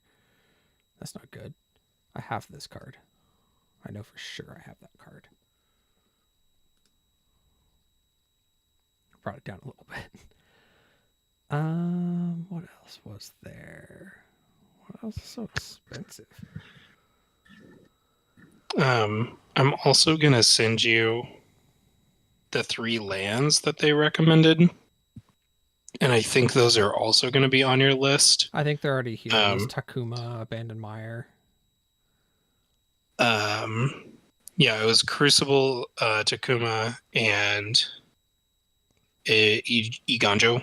Yeah, those are the ones I have. Okay. I don't think I have the perfect. red one. I don't have the red one in yet. Okay. So where was it? So there's this other card, this Brass's Tunnel Grinder. Oh yeah. So it says when it enters the battlefield, I discard any number of cards and draw that many cards +1. And then at the beginning of my end step, if I descended this turn, I put a boar counter on it. And then if I have 3 or more boar counters on it, remove them and transform it. And then it turns into a land. And it says whenever I cast a permanent spell, I discover X. So basically it's just value, but I don't know. That was an option. I have this, the other idea was to use Call of the Ring. At the beginning of my upkeep, the ring tempts me. And then whenever I choose a creature as my ring bearer, I can pay 2 life and draw a card. So it was just another draw engine. And it was cheap. All right. I have a Decree of Pain. This is another board wipe. And it is destroy all creatures that can't be regenerated. Draw a card for each creature destroyed this way. So this is a huge... It costs 8 mana. But it's a lot of card draw, and it's just like a big board wipe. Or I can cycle it for 5 and -2 everything, which... That's kind of cool. I like the versatility. Yeah. If you have that, that's kind of a cool one. I have it. I am a huge fan of board wipes on this deck because you have protection and you have a planeswalker as your commander. My only downside to this is this costs 8 mana, which is that is a lot. That is a lot. I think I'm gonna switch out this Demand Answers for the not that one, the other one. I think Faithless Looting has flashback though. Yeah, Faithless Looting's good. There's a reason it's that good. Well, I'll probably switch it out then for Thrill of Possibility, because Demand Answer has the same cost, but I can also sacrifice an artifact or discard a card. So I can discard, or I can sacrifice like a treasure or something, or it's a little it's a little more versatile. So why not include both then for the moment? Just because redundancy is key to consistency. So yeah, I mean that could be nice just to have the consistency, and if you have both, then it's not, you know what I mean? That's not a bad hand if you have both. Yeah. There's this new card called Mastermind Plum. And he has, whenever he attacks, exile up to 1 target card from a graveyard. If it's an artifact, I create a treasure token. And then whenever I cast a spell, if mana from a treasure was spent to cast it, I draw a card and lose a life. So he synergizes pretty well with the whole thing. Yeah. All right. That's not bad. So he's not bad. This the Great Door, I have this card. I don't think I'm running it anything, but it is tap, draw a card, discard a card. Or I can pay 4, tap it, and turn it into a land. And then the land is, I can tap it, I can add X mana of any one color, and X is the number of permanent cards in my graveyard. So this Wow, that's cool. So that's kind of more mana ramp to I like cast it. some of these bigger spells. I don't think I want to cast this. Solemn Simulacrum is 4 cost, 2/2. He gets me a basic land, and then when he dies, I draw a card. He's just mana ramp. He's just good. He is Yeah. good. He's just kind of like, if you have He's not room- legendary though. He's not. I've considered buying the One Ring again. I have a copy, but I'd like another one. But it's a legendary artifact, and this would solve. You can't buy another one. And it. There's only one. Well, you're right. Okay, sorry, keep going. Might not have ever seen this card in action, but when you cast it, when it enters the battlefield, you gain protection from everything until your next turn. So they can't attack me, or they can, that doesn't do anything. Then at the beginning of my upkeep, I lose 1 life for each bird encounter on the One Ring. So you can tap it, put a bird encounter on it, and draw a card for each bird encounter on the One Ring. So I can draw a ton with this card, and with my lifelink shit, it's like null and void. So it's very good in this deck. Yeah. It's just expensive. Yeah. Yeah, I get that. Well, and there's almost like a ring package with like Call of the Ring and the One Ring and like that kind of stuff. Well, they're just Lord of the Rings cards that this deck, when it was first this deck came out I think 2 years before Lord of the Rings stuff. So okay. That's why I've like added Lord of the Rings stuff to it, because Lord of the Rings stuff's good. Oh, well, yeah. I have to agree. There's this guy, Tomic. He's like Planeswalker kind of help. So he's flying vigilance. He basically costs me just 2 mana because he has affinity for planeswalkers. So he costs 1 less for each planeswalker I control. Okay. And he has, whenever an opponent attacks with creatures, if 2 or more of those creatures are attacking me and or planeswalkers I control, they lose 3 life and I get to draw a card. So it's kind of like a taxman kind of thing. Yeah. Of like, hey, yeah, you can attack me, but I get to draw a card, and you're just going to lose 3 life out of the gate. And he's a flyer, has a vigilance already, so he's cheap. These other legendary cards I highly considered, because so Anji was another planeswalker, and he cared about lifelink, and I have him. So I can plus him. I gain life equals the number of creatures I control plus the number of planeswalkers I control. So that's okay. He creates, as -2, he creates a cat soldier with, whenever you gain life, you put a +1 counter on it. And then you can -0. So if I have at least 15 more life than my starting life total, I exile him and each artifact and creature my opponents control. So he's kind of an iffy. He's like kind of another Amelia effect. So like he's okay. Drana, this came in the deck. It's a flying first strike. And it has, whenever it deals combat damage to a player, I put a +1 counter on each attacking creature I control. It's okay. I just wasn't like super about it because he has to hit. Is the thing. It's not on attack. Oh, okay. Yeah. That's okay. That's a little annoying. Garna, the Blood Flame. I won. So he was great because, or she, I think it's a she. So she's kind of another recursion where when she enters the battlefield, but she returns to my hand all creature cards in my graveyard that were put there this turn. So okay, they don't come back to the battlefield, but they come back to my hand, which I'm like, that's okay. But then her other thing is other creatures I control have haste. So whenever I bring her back with that big ultimate, all my shit will have haste, which is really nice. So she has like potential. Okay. This is another legendary land. I don't have any. I can pay 1 and a white, tap it, and I can put an enchantment card from my graveyard on top of my library. I'll probably add it just because I have some enchantments that if I accidentally mill them, I can get them back. These are other dragons that I saw the command zone really liked. I actually wasn't a huge fan of them because it requires them to die. And I don't like that. But like their death effect, their death triggers are kind of nice though, because they have each opponent discards 2 cards and loses 2 life, and then put target non-dragon creature card from a graveyard onto the battlefield under your control. Although I just realized the things that make token copies of this and then they die, this will trigger. So that's something. Yeah, because it's an ETB.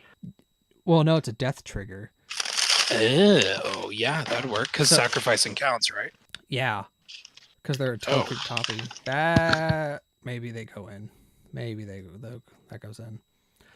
Olivia the Crimson Bride. This, I think I'm gonna put her in over the Angel. Because she has whenever she Olivia is a game pusher. So she has whenever she attacks, I can return a target creature card from my graveyard to the battlefield tapped and attacking. And it gains when you don't control a legendary vampire, exile this creature. So she's kind of I like it. I do too. I think I like her better than the 9-drop. Yeah.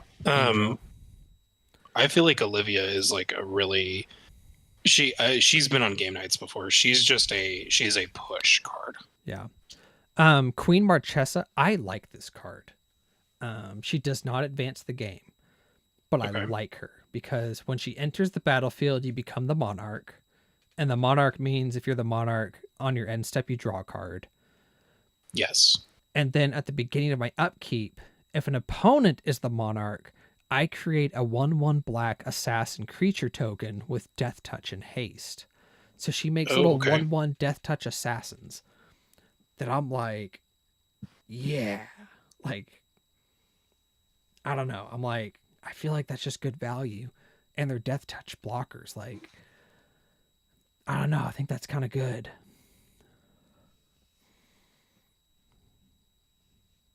I don't know. I think that's kind of good. Yeah. Well, and getting a lot of blockers on the field is kind of what you want. Like, so that does make sense. Yeah, I'm all for it. I like her. So the Balrog. This is in my Sauron deck. But so he costs 1 less to cast for each permanent sacrificed. So he loves treasures, because when you sacrifice treasures, he becomes cheaper to cast.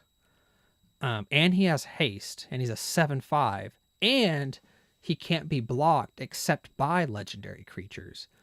But even if they do block him, when he dies, I can destroy a target artifact or creature an opponent controls. So he's kind of fun. I think I'm going to add him. I feel like that's a no-brainer. I feel like that synergizes too well. The Eternal Wanderer. I try to put this in like every deck that has white, because I like her, but she's never been great. She's always been okay. She's another planeswalker. She's a 6-drop, and she has no more than 1 creature can attack her each combat. So that's kind of nice. But then you can +1 her. You can exile 1 target artifact or creature, and then you return that card to the battlefield under its owner's control at the beginning of that player's next end step. So she's really good at like removing a problem, let me swing through, and then it comes back. Oh yeah, that's good. You can pay 0 and just create a 2/2 samurai with double strike, which is cool. And then her -4 is the real reason I really like her, because she has, for each player, I choose a creature that player controls, and then each player sacrifices all creatures they control not chosen this way. So she's okay. So Yeah, that's cool. I really like sacrifice effects. I think that that's a really cool way of removal. Yep, I do like her. She is a 6-drop. She's a planeswalker. Um, so she's a maybe. I have this card. It's okay. But because I lifelink, I considered it. It has just tap. I pay 7, and I can destroy an all-land permanent, but I can only activate during my turn. So he's okay. It's not great. And of course, then Yoshimaru. Okay, so here are the Planeswalker cards. I have these cards, and I low-key like them. I just don't know if I need them. So they're enchantments. So Elspeth's Talent. It's a 4, cost 2 and 2 white, and you enchant a Planeswalker. And then it gives it an extra ability, which this one is you +1 a loyalty, and I can create 3/1/1 white soldier creature tokens. I don't really care about that. But this says whenever I activate a loyalty ability of Enchanted Planeswalker, creatures I control get +2 and gain vigilance. So it's like gives everything a buff and it gives them vigilance. But I think that one's mid. This one I think is a little busted, and I think I should add it. So this has same thing. It's 2 and 2 red. Enchant Planeswalker gives it another ability, which is I can add 1, and up to 1 target creature gets +2 and gains first strike and trample until the end of turn. Which, again, I don't really care about that. What I care about is this. Whenever you activate a loyalty ability of Enchanted Planeswalker, copy that ability, and you choose new targets for the copy. So if I... Oh, yeah, that's really good. That's like Ulrich, whatever his name is. I don't know, but I was Your like... knight. Oh, yeah. Where he doubles up. So I think I want to add that. Because I can target 2 creatures to become Vigilant, Lifelink, Indestructible. Yeah, that's bananas. That sounds really good. Yeah. Okay, and then there's these protection cards. So I don't think I'll add it, but I thought it was really clever.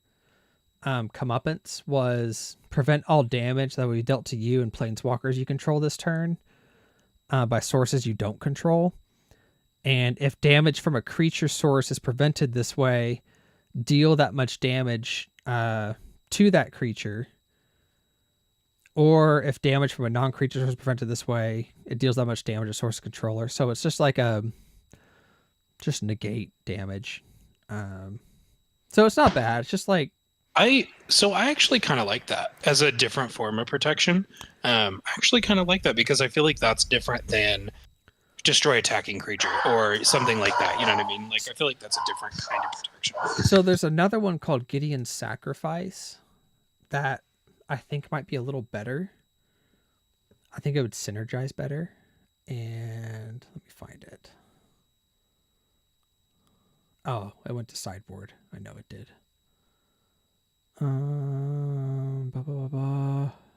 Yeah. So it's a 1 pip, and it says choose a creature or planeswalker you control. All damage that will be dealt to you and permanents you control is dealt to that chosen permanent instead. And so I like this because Dihada makes my creature indestructible, and I can just put everything on the indestructible thing. But yeah, I like that. But I already have the other, I have other things. I don't know. I'd consider it. I have this card. It's an enchantment. It says it's Karmic Justice. Whenever a spell or ability an opponent controls destroys a non-creature permanent I control, I may destroy a target permanent that opponent controls. So this is basically people punishing, when they keep blowing up Dihada, this is like my punishment for it. This is my retaliation where it's like, oh, you blew her up, I blew up something of yours. But it has to be... Yeah. So it doesn't get around their paths or storage because it has to be a non-creature permanent, but it's still kind of like a, hey, leave me alone. Don't touch me. I think so. I like that. I feel like that's very good. Um, Like, huh? So Bowser recommended this next one. He has this in his Okay. deck. He said it's a legendary artifact, so it's legendary. Okay. It's an equipment. An equipped creature gets +1/+1 for each counter on it. Okay. The equipped permanent isn't a planeswalker and is a creature in addition to its other types. Loyalty abilities can still be activated. Oh, is that Luxior? Yeah. Yes. Okay, good. I just sent you a text with a couple more recommendations, and that one is really cool because that actually allows Dihada to attack. More importantly, It opens. Oh, go ahead. well, it makes it so my opponents can't attack Dihada because she's no longer Yes. a planeswalker. Yes, you can block her normally. I'm an adder. Yeah, I think it's really good. And I just sent you a couple more that I thought were kind of cool. Let me look. And that was one of them. These are from the Yoshimaru deck, or things that I had in my Dragon deck that were red and white. Yep. So I was like, okay, this is stuff that I was like, made it through the filter test from you the first time with my Dragon deck, or things that are in that Yoshimaru deck that I saved. And so, but yeah, that one, Luxior, it does open up Dihada to more destruction effects that only target creatures, but it does give it the battle protection that you're looking for, which is really cool. Yeah. Reprieve is like a counter. So return target spell to its owner's hand, draw a card. So this actually stops cards that say can't be countered, and it also stops counter spells. Because when you return a target spell to its owner's hand, it dissipates like it's not there. So, and it's not countering anything, so it gets around cards like Dovin's Veto that say can't be countered. That's cool. Yeah. I have both of these actually. I have Reprieve, and then I have this Surge of Salvation. Costs 1. I actually use this quite a bit in my Knight deck. Me and permanents I control gain hexproof until the end of the turn. And I prevent all damage that black and or red sources would deal to creatures I control this turn. So it's pretty good for like people trying to target my stuff. It's pretty good protection. I have it. It's nice. That's cheap too. It's super cheap. 1 mana. That's Yeah. really good. It's a very underrated card, I think. Yeah. I recently discovered this card, Thalia Heretic Cather. This is so Cody made me think of this. Okay. So it's a legendary creature, has first strike, but it says creatures and non-basic lands your opponents control enter the battlefield tapped. Oh. And that has, I've been screwed That's like by the dinosaur that I have. Correct, but this is a legendary human soldier. Yeah. And I was like, man, I've been screwed by that effect so many times. It'd be kind of nice to like do it to somebody else. Well, that's kind of that passive interaction where it makes them target that instead of Dihada or instead of something else. You know what I mean? Exactly. Like your legendary enchantments or your legendary artifacts might sit on the board longer because that's sitting there. Yeah, I agree. I do like her. I think she's cool. And she's 3. Like she's not, I'm an adder. I like it. She's passive. It's good. That's good. I have more recursion stuff. So you I do like a reanimate, like a small package like that or something. Yeah. Too. So this is just like, like an animate dead. I have this card. Animate dead's good. Black Sun's Twilight is up to 1 target creature gets -X/-X till the end of the turn, so I can kill something. That's cool. But then if it's 5 or more, if I put 5 or more mana into it, I return a creature card with mana value X or less from my graveyard to the battlefield tapped. So I can kill something and get something back. I have a Defossilize, which is cost 5, return target creature card from a graveyard to the battlefield, and it explores and explores again. I think I have one of those too. I think I pulled it in my Ixalan. Yeah, stuff. it's a uncommon. I have this card called Oversold Cemetery, which actually this would actually be really good in your Tiny Bones deck. But it's at the beginning of your upkeep. If you have 4 more creature cards in your graveyard, you may return target creature card from your graveyard to your hand. I like that. That's good. Rise of the Dark Realms is like a Fantastic. That needs to go in. well, here's the thing. I'm not milling my other opponents, so it's like Yeah, but you're self-milling, and that's where it's and I already cool too. and I already have a cheaper copy of this, and I don't really want to spend Oh, that's 12. true. You do have your Yeah. your rebirth, your glorious rebirth. Yeah. Um That's a good point. and then I have this Shieldred's Restoration, which is cost 4, or I can kick it and make it cost 7. I return a target creature card from a graveyard to the battlefield. If it was kicked, I gain life equal to that card's mana value. Otherwise, I lose that much life. Just another reanimate. I think I like this card better. Unburial Rites better. It costs 1 more, but it has flashback. And it's return target creature card from your graveyard to the battlefield. But the flashback thing is kind of what I like about it. Yeah. And Or then, if whenever you mill it, you can grab it back. and then I have a Virtue of Persistence, which is it's basically an enchantment Shieldred. So at the beginning of my upkeep, I put a target creature card from a graveyard onto the battlefield under my control. But it costs 7, but it's another graveyard thing. Let's see, what else could I add? I have this Banished to Another Universe.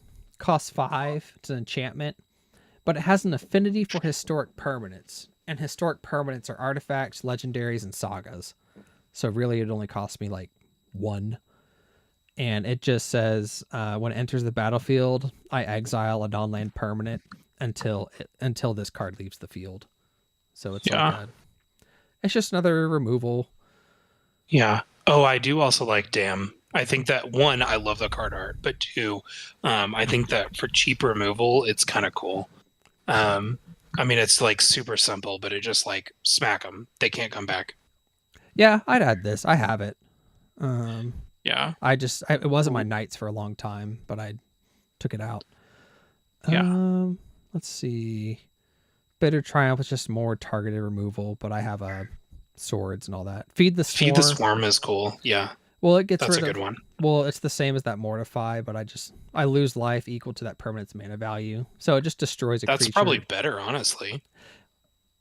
Yeah, but I already have. Let's see. I have. There's value. Where's my removal? I have 1. I'm looking for enchantment removal, so I can remove 1,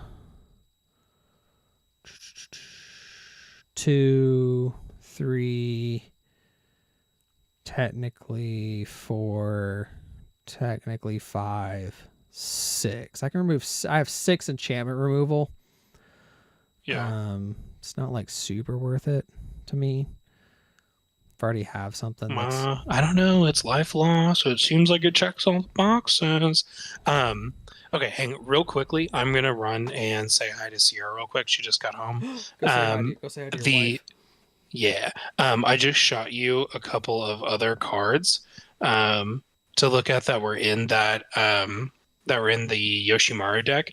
And I just kind of picked out the ones that I thought could be kind of cool. And some of them may already be on this list or may already be in the deck. But anyway, I think those would be good to look at. Yep. Okay, cool. Be right back. Yep. Cosmic Intervention. What's this do? Oh, we put into a grave in the battlefield this turn. Exile instead. Return to the battlefield under its owner's control at the beginning of the next end step. Ooh, that's fun. That's cool. Gandalf. I forgot what Gandalf does. Flash. You can cast legendary spells. Oh, that's pretty good.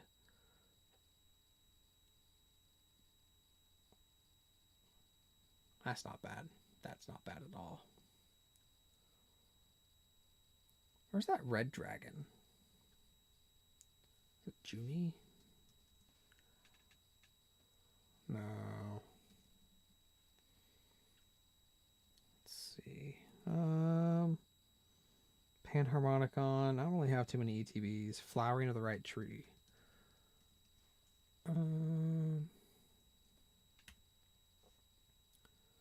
It's getting expensive.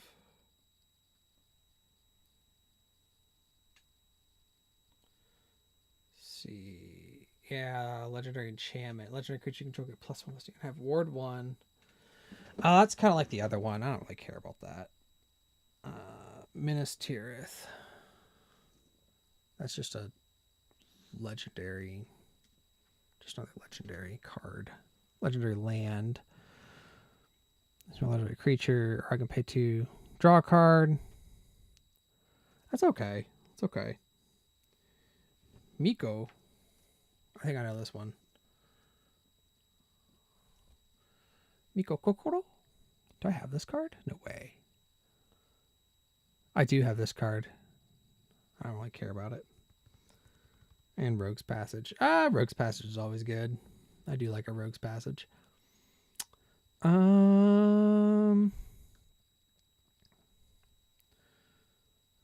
Value. I do like this card.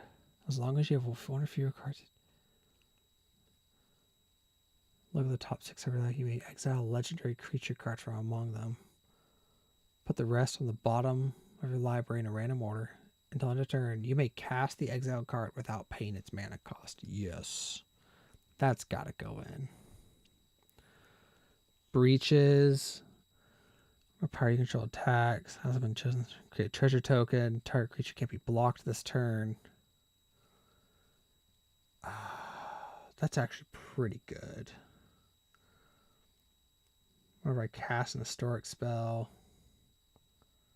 That's okay. When enter the battlefield, create a treasure token. Other creatures you control enter the battlefield with additional +1 counter on for each mana for a treasure. That's not bad either. And then Kellogg. Whenever he attacks, I can sacrifice 5, gain control of target creature for as long as you control Kellogg. It's not bad. Lobella. Exile target creature cards from an opponent's graveyard that's put from the battlefield this turn. Create X treasure tokens. That's okay. Lotho. I really like Lotho. That's gotta go. Cost 3. Wake the Dragon has flashback. That's okay. Is this really worth it? Getting twice that much life, you draw a card.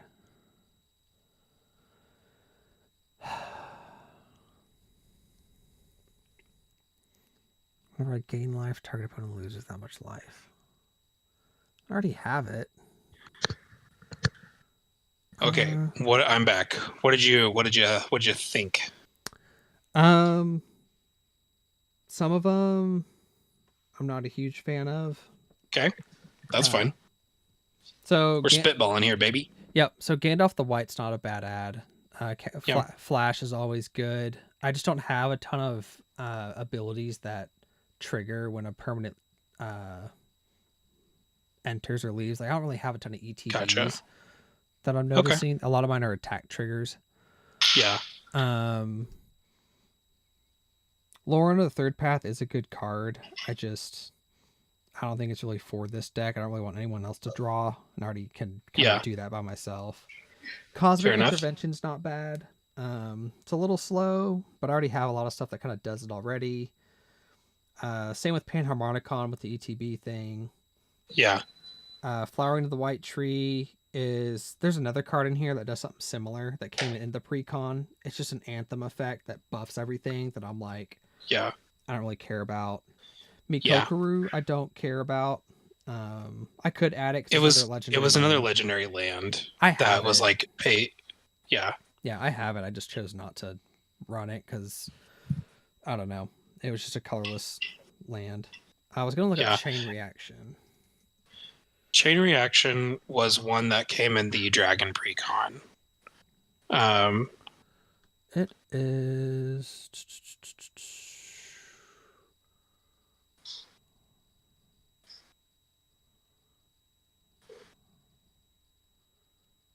Oh, there it is. Duh. Deals X damage to each creature, X number of creatures on the battlefield.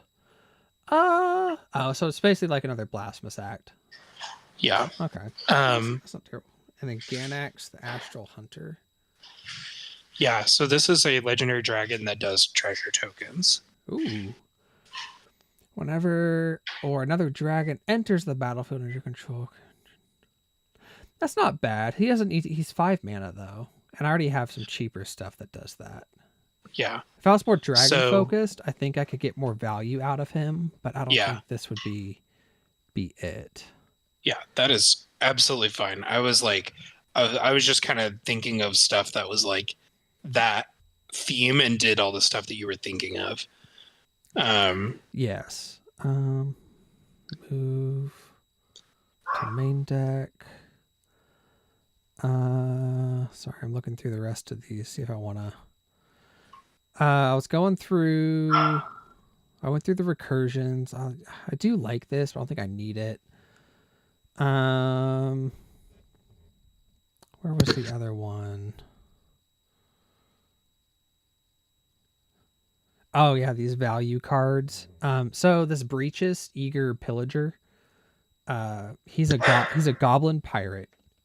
He costs 2 and a red. He's a 3/3. Whenever a pirate I control attacks, so when he attacks, I can choose one that hasn't been chosen this turn, which it's that create a treasure token. Yeah. I can also pick target creature can't block this turn, which is kind of nice. Oh, that's kind of cool. Get stuff out of the way. And I can also exile the top card of my library, and I can play it this turn. So he has like pseudo draw. He can create treasure. That's kind of good. Yeah, it's not bad. Because he's a pirate, there's a lot of people who think that card's going to get more valuable with Thunder Junction. Yeah. Because he's an outlaw. Oh, that's true. That's good, and he's not like his mana value is pretty low. Yeah. There's this card called Kalain, Reclusive Painter. She's a red and a black. She's a 1/2.